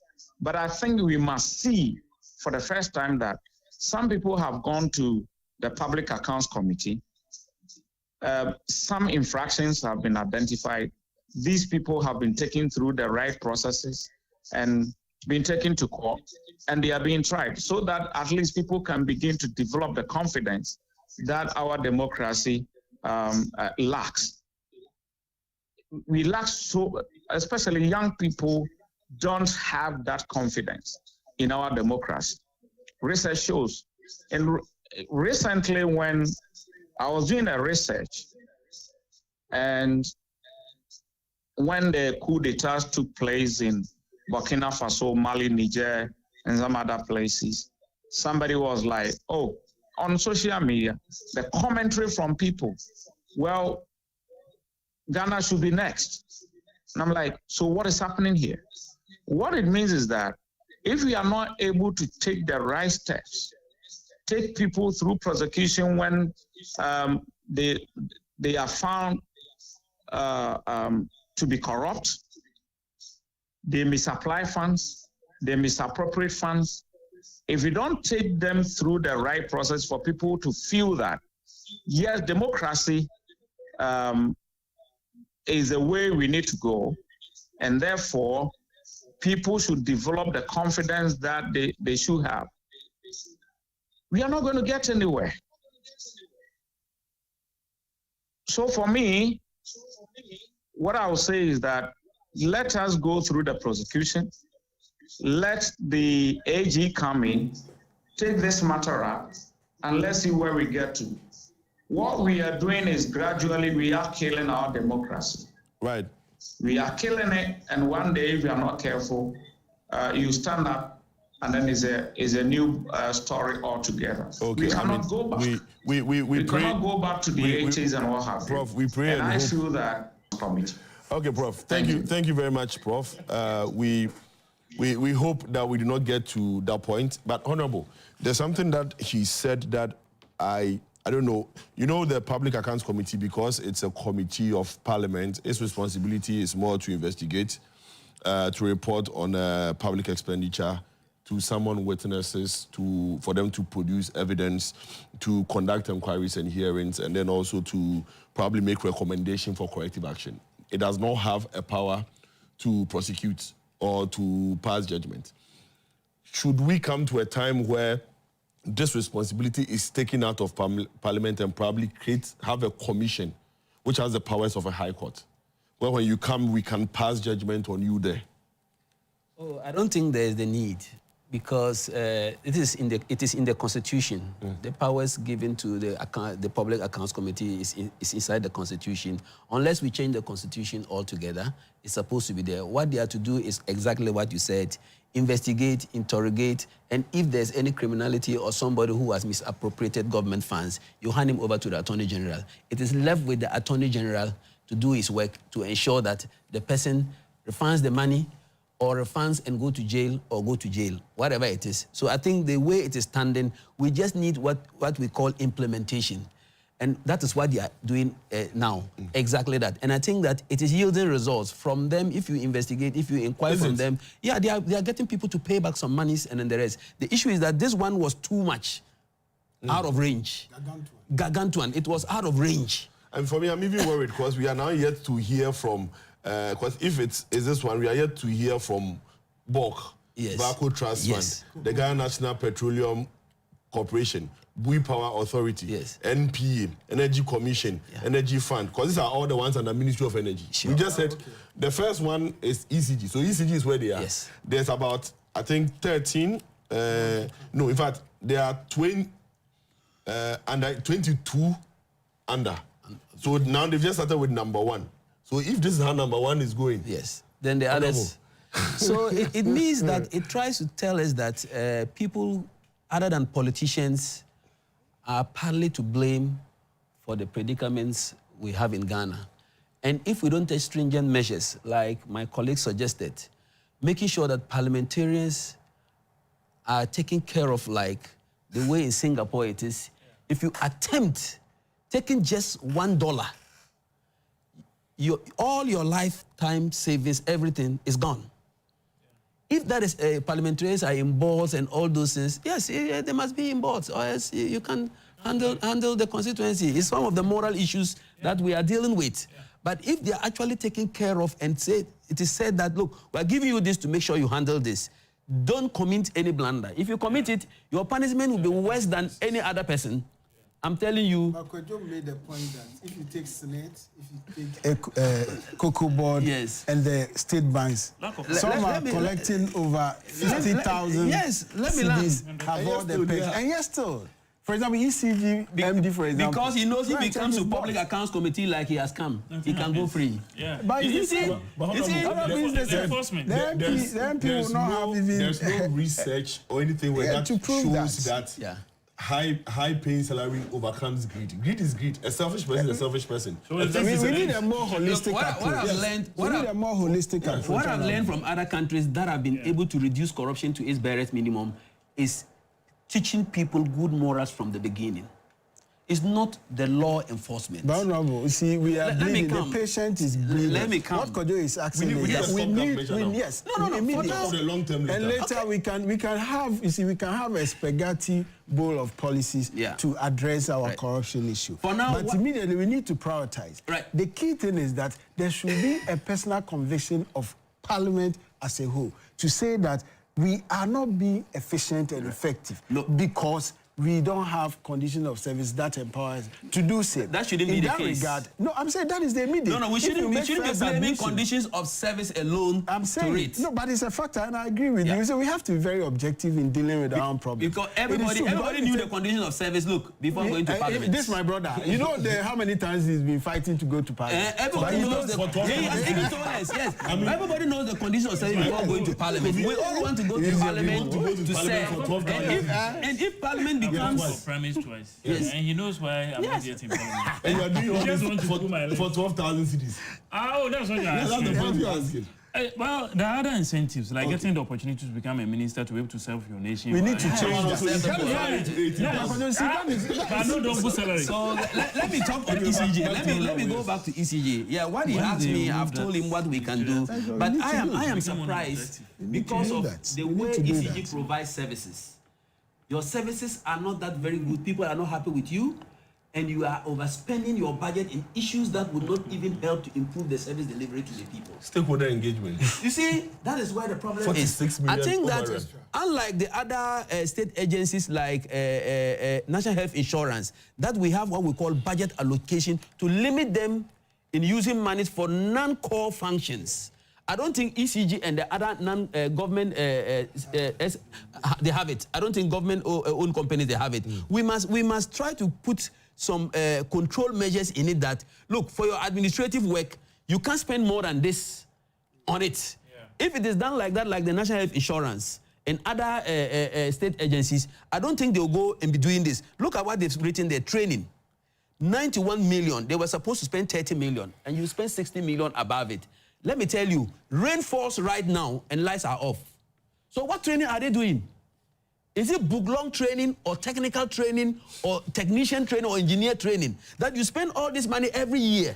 If you spend above your budget, the most important thing is that they spend the budget without going to where? The board. And even if you have the parliamentarian on the board, he was not aware they were spending this money.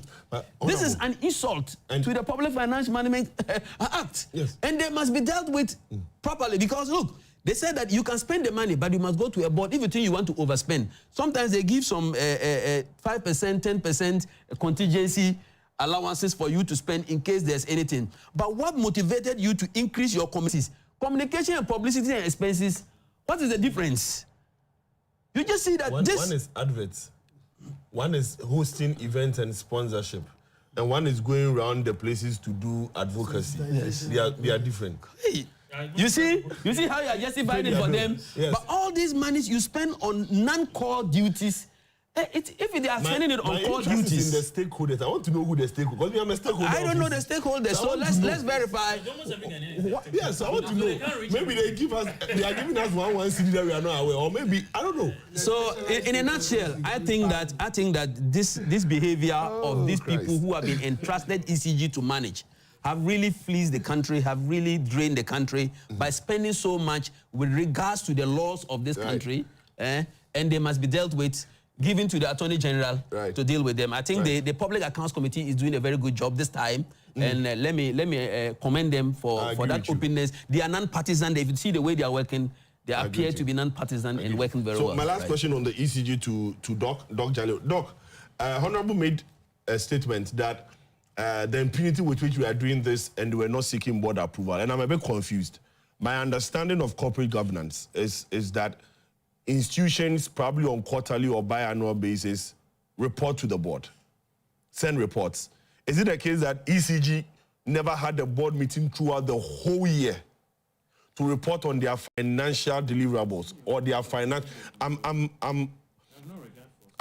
wondering how this is possible, because if you are saying that the whole ECG ran the whole 1 year, and within the whole year, there was never a quarterly or a biannual board meeting where the CEO and then maybe the company secretary and the head of finance are reporting on their financial obligations where they are. Because if they were, unless maybe all this expense was done in the last quarter, but if they were done from the beginning of the year, it beats my mind to not understand how this is possible. Thank you very much. Yes, I agree with you, right? Because it is expected that, I mean, the board will meet regularly, maybe every 3 months, okay, depending upon this, to consider so many things to help and then even to ensure that maybe what the organization is set up to do, whether they are doing that. So it's surprising.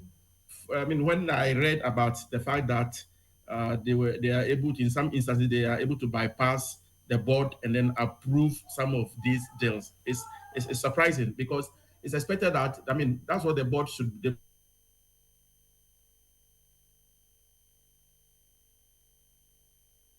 Relevant in that, giving directions, okay, is within the limit of the law that established that. So if the board, I mean, are claiming, or maybe if we are saying that they're able to bypass, or the other issue is that, is it that the board members themselves are so incompetent, such that they are not able to exercise some kind of maybe oversight, responsibility, and then direction. Okay, so that's how. So either, I mean, maybe they may be complicit, okay? Because if you want to look at some of these transactions, looking at the large sums of money that we are talking about here, I mean, certainly, I mean, it's connected. There are so many people that are connected to it, but sometimes the fact is that it is only some people that will sign and all that, and therefore the spotlight will be on them, but it's connected. So it's very difficult for me to appreciate that. I mean, they are able to another maybe 3-month meeting, and then the board will not be able to detect anything. It's difficult, right? So, I mean, corruption itself, I mean, it's multi-layered. So there are so many other things that are there. Sometimes it becomes very difficult. But for me, I will be surprised. It's surprising to hear that they bypass the board. Okay, so that is this. Because if you look at the sums of money, I mean, Kojo, if you look at the MMDAs that appeared before the same public account, I mean, this committee, for example, some of the, I mean, just the last one that I watched was the Wa West District, for example. I think the capital is Wechao. And the DC, when he was asked how much they were able to raise over the period, he said 1 million Ghana cedis. So this 1 million Ghana cedis for the development of maybe about 80,000 people, okay? Maybe they will get some subvention, I mean, from the state. But if you add all that, you realize that, I mean, and they said that they are less, I mean, 50% or so, or less than 50% are connected to the national grid, okay? So they are expecting the energy ministry to help them to do that. And this is, I mean, the energy ministry is, because you even look at, like you mentioned about 13 of them also. So if you put all of them broadly, energy sector, for example, I mean, they accounted for 86% of the public financial irregularities over the period in 2024. In also, I mean, has a chunk of that. So I think that we need to, if the point I want to make is that most of this, if we are actually interested in, I mean, fighting corruption, right, then we must take steps to target I mean, officials that are responsible. And how do we do that? For me, it might be once these are still recurring, almost every year-on-year basis, we have these issues. It's because people are aware that when they are caught, they can spend all the money, they can steal all the money. And when they are caught, because of how our laws are, and then the judicial processes, they take a very long time. We often hear, I mean, the wheel of justice grind slowly and whatnot. So in the end, they know that they'll go to God. They'll have the best of the lawyers to come and defend them. Today is adjournment. Another, they are going to the Supreme Court for this interpretation. They have to come back, do, and that kind of thing, all right? So I think that if we are actually committed to fighting corruption, I think that we should also look at, like I indicated last week, we should look at some of the jurisdictions outside when they were confronted with certain, I mean, problems, like in our case, corruption. So we need to look at some of our laws. Why can't we begin to shift, all right? I mean, or empower like OSP or the Attorney General, okay, so that where they can they can seize or what they call recoverable properties. Once you are able to establish that ABNC, like PAC, Public Accounts Committee, saying that maybe about 180 million, and therefore these people. So if these people have, if we have it in a part of our laws that if you do ABNC, it means that the AG or the state security, state agents, investigative agents like the special prosecutor and all that, they can seize your assets and go to court, and you come and prove how you were able to finance this property. So if we begin to do that, I think that it will help us. But if we continue to remain in our own shell, the old shell where it is, oh, yes, the Attorney General, OSP should come and prosecute. Somebody can even keep $2 million dollars or Ghana cedis in the room, and there is no problem with that. The court will even, say that, no, the OSP, you can't do ABNC. So I think we need to tighten our laws. We need to introduce some of these, because in some other jurisdictions, they have been able to do that. They've been able to walk the tightrope where they know that, yes, human rights issues are there. But the fact is that if you are only providing the fact that you have knowledge about, you said you acquired this property within this period of time, you are being accused of participating in ABNC that contributed to the loss of maybe $200 million or what Ghana city and all that. So come and prove to us. So for us, we know that this is an ill-gotten wealth. So I believe that if we are able to do this, that means that we'll be moving we'll be moving to a direction where we'll be able to reduce some of this significant. Okay. But if we want to continue to remain where we are, it will take several years, and then we'll be coming here every year, because we'll know that at the end of the day, thank you very much, Doc. It will take a long time to continue to enjoy their loot. Right, thank you. So as we mentioned, I think the board chair for the ECG, then Herbert was now appointed the minister, and so Alexander Afenyo-Markins was now appointed the board chair in July 2024. So within the period of 2024 that we're talking about, there was Kajepo till... No, it said the period ending 31st December 2024. The infractions we are discussing. Yes, because I also thought it was 2023, but...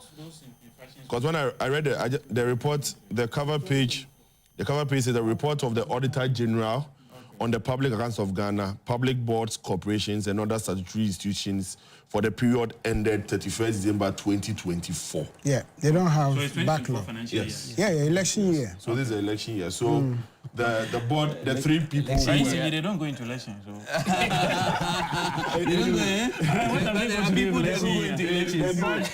The board chair. As a company doesn't go into elections. But people within the ECG is appointed by people who go into elections. Lines, they are mostly OPEX. They are mostly operations. That is where the operation expenditure is done by the staff. Capacity building and all those things. They have oversight. The leadership has oversight. We are moving to the next topic, but that's where what Doc said, or Honorable said, that worries me. Yeah. Because if we were seeing that this overspending was into the core operations of ECG, procurement of raw materials, procurement of meters and the rest, for me it makes a bit of sense that at least we'll have them. But these are OPEX, operational expenses. And you are spending on, you overrun on your peripherals. Come on. Anyway, I have... You see, it's very easy to justify that because the election year, and KOFI will admit. I mean, you know some of the things. I don't see the link between ECG, OPEX, and election. Let me the stakeholders' engagement. The travels. Who were traveling? What has it got to do with Who were traveling? Anyway, district managers. Gentlemen, let me read a few comments from my viewers. Then we go straight to the cybersecurity bill. So this is from Ernest Safo-Mensah from Pentine. He sends two comments. The first one, he says, I wonder why, if government is in power, it's very difficult to identify corruption cases. Immediately government leaves power, then the state institutions start working to see wrongdoing. Please let's build our state institutions devoid of politics. And a Safo-Mensah from Pentine. Then he sends a message to Honorable. Please tell the MP in your studio that you don't need expertise to establish a company. So I think he has to do with the earlier point we made. Then this is from Sawari Jacob from Laura in the Upper West region. Hello, Sawari, good morning. Thank you for watching from Laura. The corruption issues in our country is very serious. I think we should extend our corruption-related punishments to the internal and external audit services that through their negligence an institution can sweep away this huge sum of money. we should also implement the retrieve and prosecute method. When we get corrupt officials, it seems as a country we are only interested in punishing but not retrieving what the person has stolen. If the person knows that his properties will be taken and his life shall be miserable when there will be small taste, then there will be small taste of corruption in our country. Well, we can't confidently say that because we've seen revolution happen and still corruption seems to have even grown exponentially. This is from Abdul-Sattar. He says, I think at this age we don't need to teach anyone how or why to do the right thing because we all know what's right. We just need to enforce the law to serve as a deterrent to others. Then the last one from Hayford, he says, good morning, Mr. Host. I would like to use the opportunity to report that, okay, so this one is telling about our technical challenge. We'll deal with that one. So thank you very much. He says that I've been watching you live from Mbarara, Uganda. Oh, that's interesting. The topic is good, but the question should be how do those people, include the Attorney General, get jobs in Africa? So what it means is how are all these people appointed? In Africa, we get jobs because of our political affiliations, relatives, etc., and not on merit. I think corruption eradication is unrealistic because as long as corruption works in my favor, it's good. Okay, so Kofi, yes. What is this brouhaha about the cyber bill? We want to sanitize the space. I mean, I follow you on social media and I see how people attack you, and sometimes you come and you want to hit back, but sometimes you are restrained. Yeah. Sometimes you take away your restraints and you hit. I hit back, yeah. And no, I've seen instances. I wouldn't have survived since 2 weeks. I've seen instances that he tries to hold back, yeah. But some instances he has no option than to hit back. Yeah. And the bill is seeking to sanitize the system. Why are we worried? If you look at the proliferation of radio, post-mass radio, we've had a lot of, conversation in the social media space. So what we used to discuss while playing dummy, Ludo and Oware, when we were kids in the 80s and 90s, now we do all those things online. That is why there's a need for cybersecurity laws to regulate the space to ensure that children especially don't get the opportunity to do what they are not supposed to do. They are not bullied and all that. So it is in order to have cyber laws and all that. We passed the law in 2020, I think, and then we set up the authority from the Cybersecurity Center, appointed a technocrat who was a lecturer at the Convener Center for the first time to be the first CEO. And every month we used to have cybersecurity awareness month to educate the public on the need for cyber hygiene and all that. I know all this because I used to work at the Ministry of Communication, right. First time as a first MD of the Digital Center, the Accra Digital Center. And I'm also a trained computer scientist who has worked in the telco space for at least 10 years. So I understand and appreciate the importance of cybersecurity, information security, and the need for cybersecurity awareness and all that. But I think my brother, Sam George, who was a mate at K University, is overdoing it. The fact that we need to regulate the space doesn't mean we should criminalize it. I mean, when President Ofori came to power, he repealed the criminal libel law. We didn't have a lot of, cyber issues then because the internet penetration rate was low and social media wasn't even there then. And we had a few portals like Modern Ghana and Ghana Web, which were publishing issues online. Why was criminal libel repealed? Because it inhibited free speech, and it's one of the major hallmarks of press freedom in our country's history. So why are we using a backdoor approach to criminalize speech online? Because if we say that you can enter and inspect private premises, search computers... Which section are you referring to now? These are proposed amendments. A summary proposed amendments. The summary, okay. If you say that you can enter and inspect private premises, search computers and all the system with or without a warrant, when you don't have prosecutorial powers, you don't have trained... We have computer scientists, computer engineers, electrical engineers at the Cybersecurity Authority, information security experts. But we don't have trained security people like we have at the police CID. They have forensic department and all that. So I think most of this prosecution work should be given to the police CID, the forensic unit. And we also have the National Signals Bureau under the National Security, which does that. The cybersecurity should do the technical aspects of the work. When it comes to maybe the tracing, they will do it and then they will forward it to the relevant state security agencies. But the new bill seeks to give them the policing powers for them to be doing all that. And I disagree with that approach, Kojo. They even want to freeze bank accounts and access before a court determines whether people are guilty or not. They want to compel individuals and businesses to surrender private information. When you say they here, you mean the ministry? What the new bill is seeking to do. Who is the bill? The Cybersecurity Authority. Right. The Cybersecurity Authority. You know, they are going to decide what constitutes false information online, effectively controlling free speech and expression. They want to deny professionals the right to work unless they obtain accreditation under the system. I think even that is okay. That there's a licensing regime, so if you want to operate in the cyberspace, you go for the license. I'm okay with that. But to decide what people can say online or not, and to be able to shut down businesses for non-compliance even before you go to court, will be silencing digital innovation. And for innovation to thrive, you need people to be able to create. Right. A whole economy has been built online. Now, when there's an issue, look at how the bloggers and the videographers go and cover it. And they are earning millions of dollars, thousands of cities from YouTube. Wadimaya is the richest YouTuber I learned, and he's gotten employment through YouTube. They all have cameramen, editors, and all those people who help them to, set up their enterprises. So it is an emerging industry. There's a need for regulation, but I think we should hasten slowly and partner the relevant security agencies to get the relevant laws to make sure there is control instead of making the Cybersecurity Authority a policing agency. Right. Honorable. Yeah. Why are you... This one, I think Honorable will agree with me. Why are you seeking to... Or why is Parliament seeking to make the authority a policing and to control social media and how we interact on social media, especially when your party won public admiration from social media during 2024, activating cameras, having such Terminates and the rest use that platform, only to come here and say nobody else can do it the way we did it.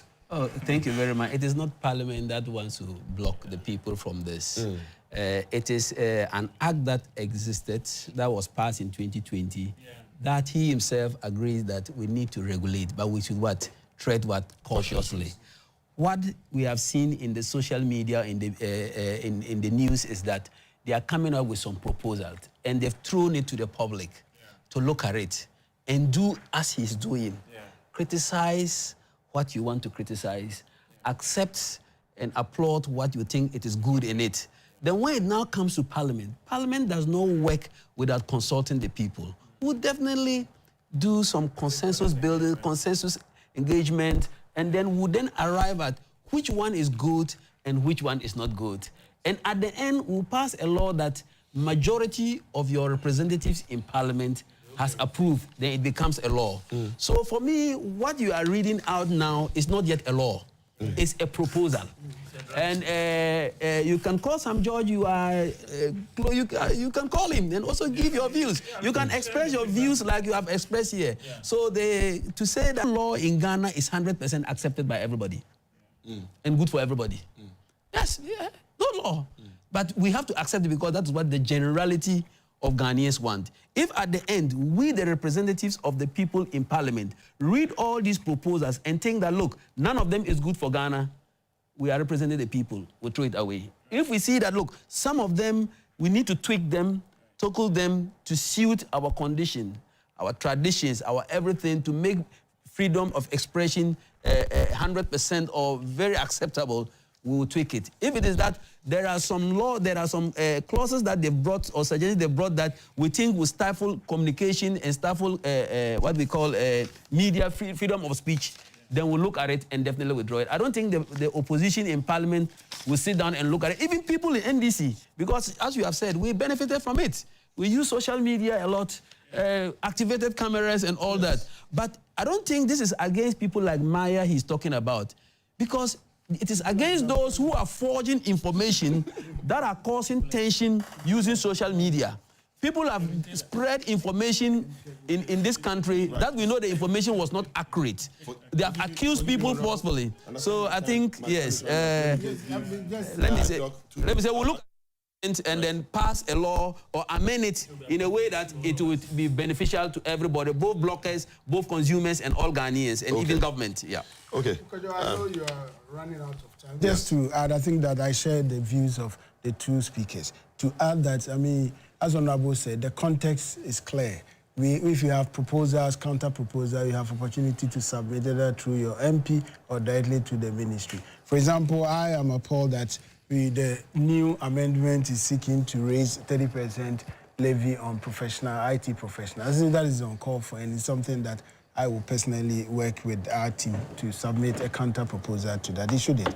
And the other areas that I share the concerns raised, which I think we must, act. We shouldn't allow, because NDC has two-thirds majority. And I'm very happy that Honorable is having this posturing. It shows that he himself has issues with some of the provisions in the draft. And Honorable, I'll urge you that you don't only say it here, but to make sure that we vote. So, Honorable, I'll be looking out for you when it comes on the floor. If you don't, we'll invite you here. We'll play it to you. Dr. Jalilu, just 1 minute on this. I am a minute away from my closing time, so just 1 minute on this. The proposal on the amendment of the Cyber Security Act. Doc, I think you are muted. If you would unmute yourself.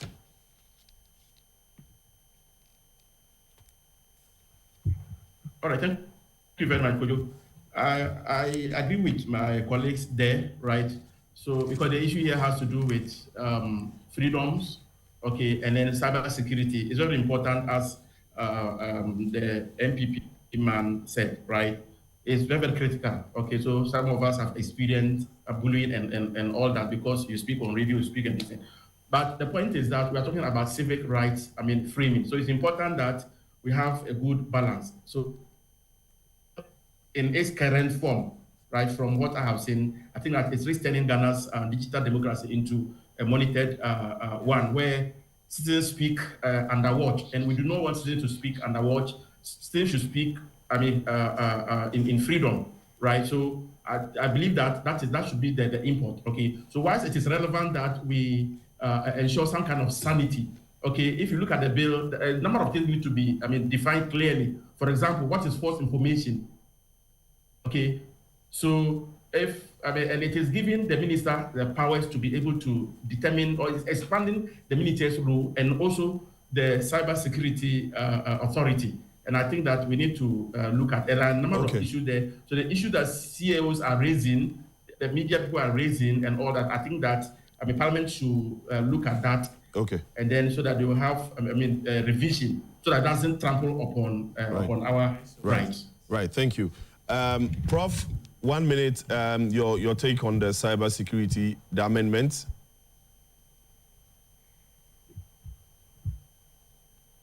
Hello, Prof. Right. Okay. So, Kofi, I think I have a message for you. Then I would close. So, good morning. I'm Elom from Oyarifa. Kofi, Elom says I should ask you a question. He calls you Mr. Cyberman. Why can't cybersecurity block those cool female students who always post themselves sometimes naked and doing all those things on social media? It's like nobody cares, and social media becomes lawless and insecurity. So, Kofi, this one is for you. Well, thank you very much, viewers. Thank you, Dr. Nanaya ADUTWUM, the director and for Policy Directorate of the United Party. Thank you, Dr. Thomas ANABAH, MP for Garu. Kofi OFOSU NKANSAH, former CEO of the National Entrepreneurship, NEIP. It's okay. I don't want to go through all that. I don't want a problem. We're also joined online via Zoom. Dr. ABDUL-JALIlu ATEKO, he's a lecturer, Department of Political Science, University of Ghana. And also we're joined on Zoom and also by phone, Professor KWABENA, SARFO-KANTANKAH. He's a Dean Faculty of Arts, UCC, and also a political and parliamentary discourse analyst.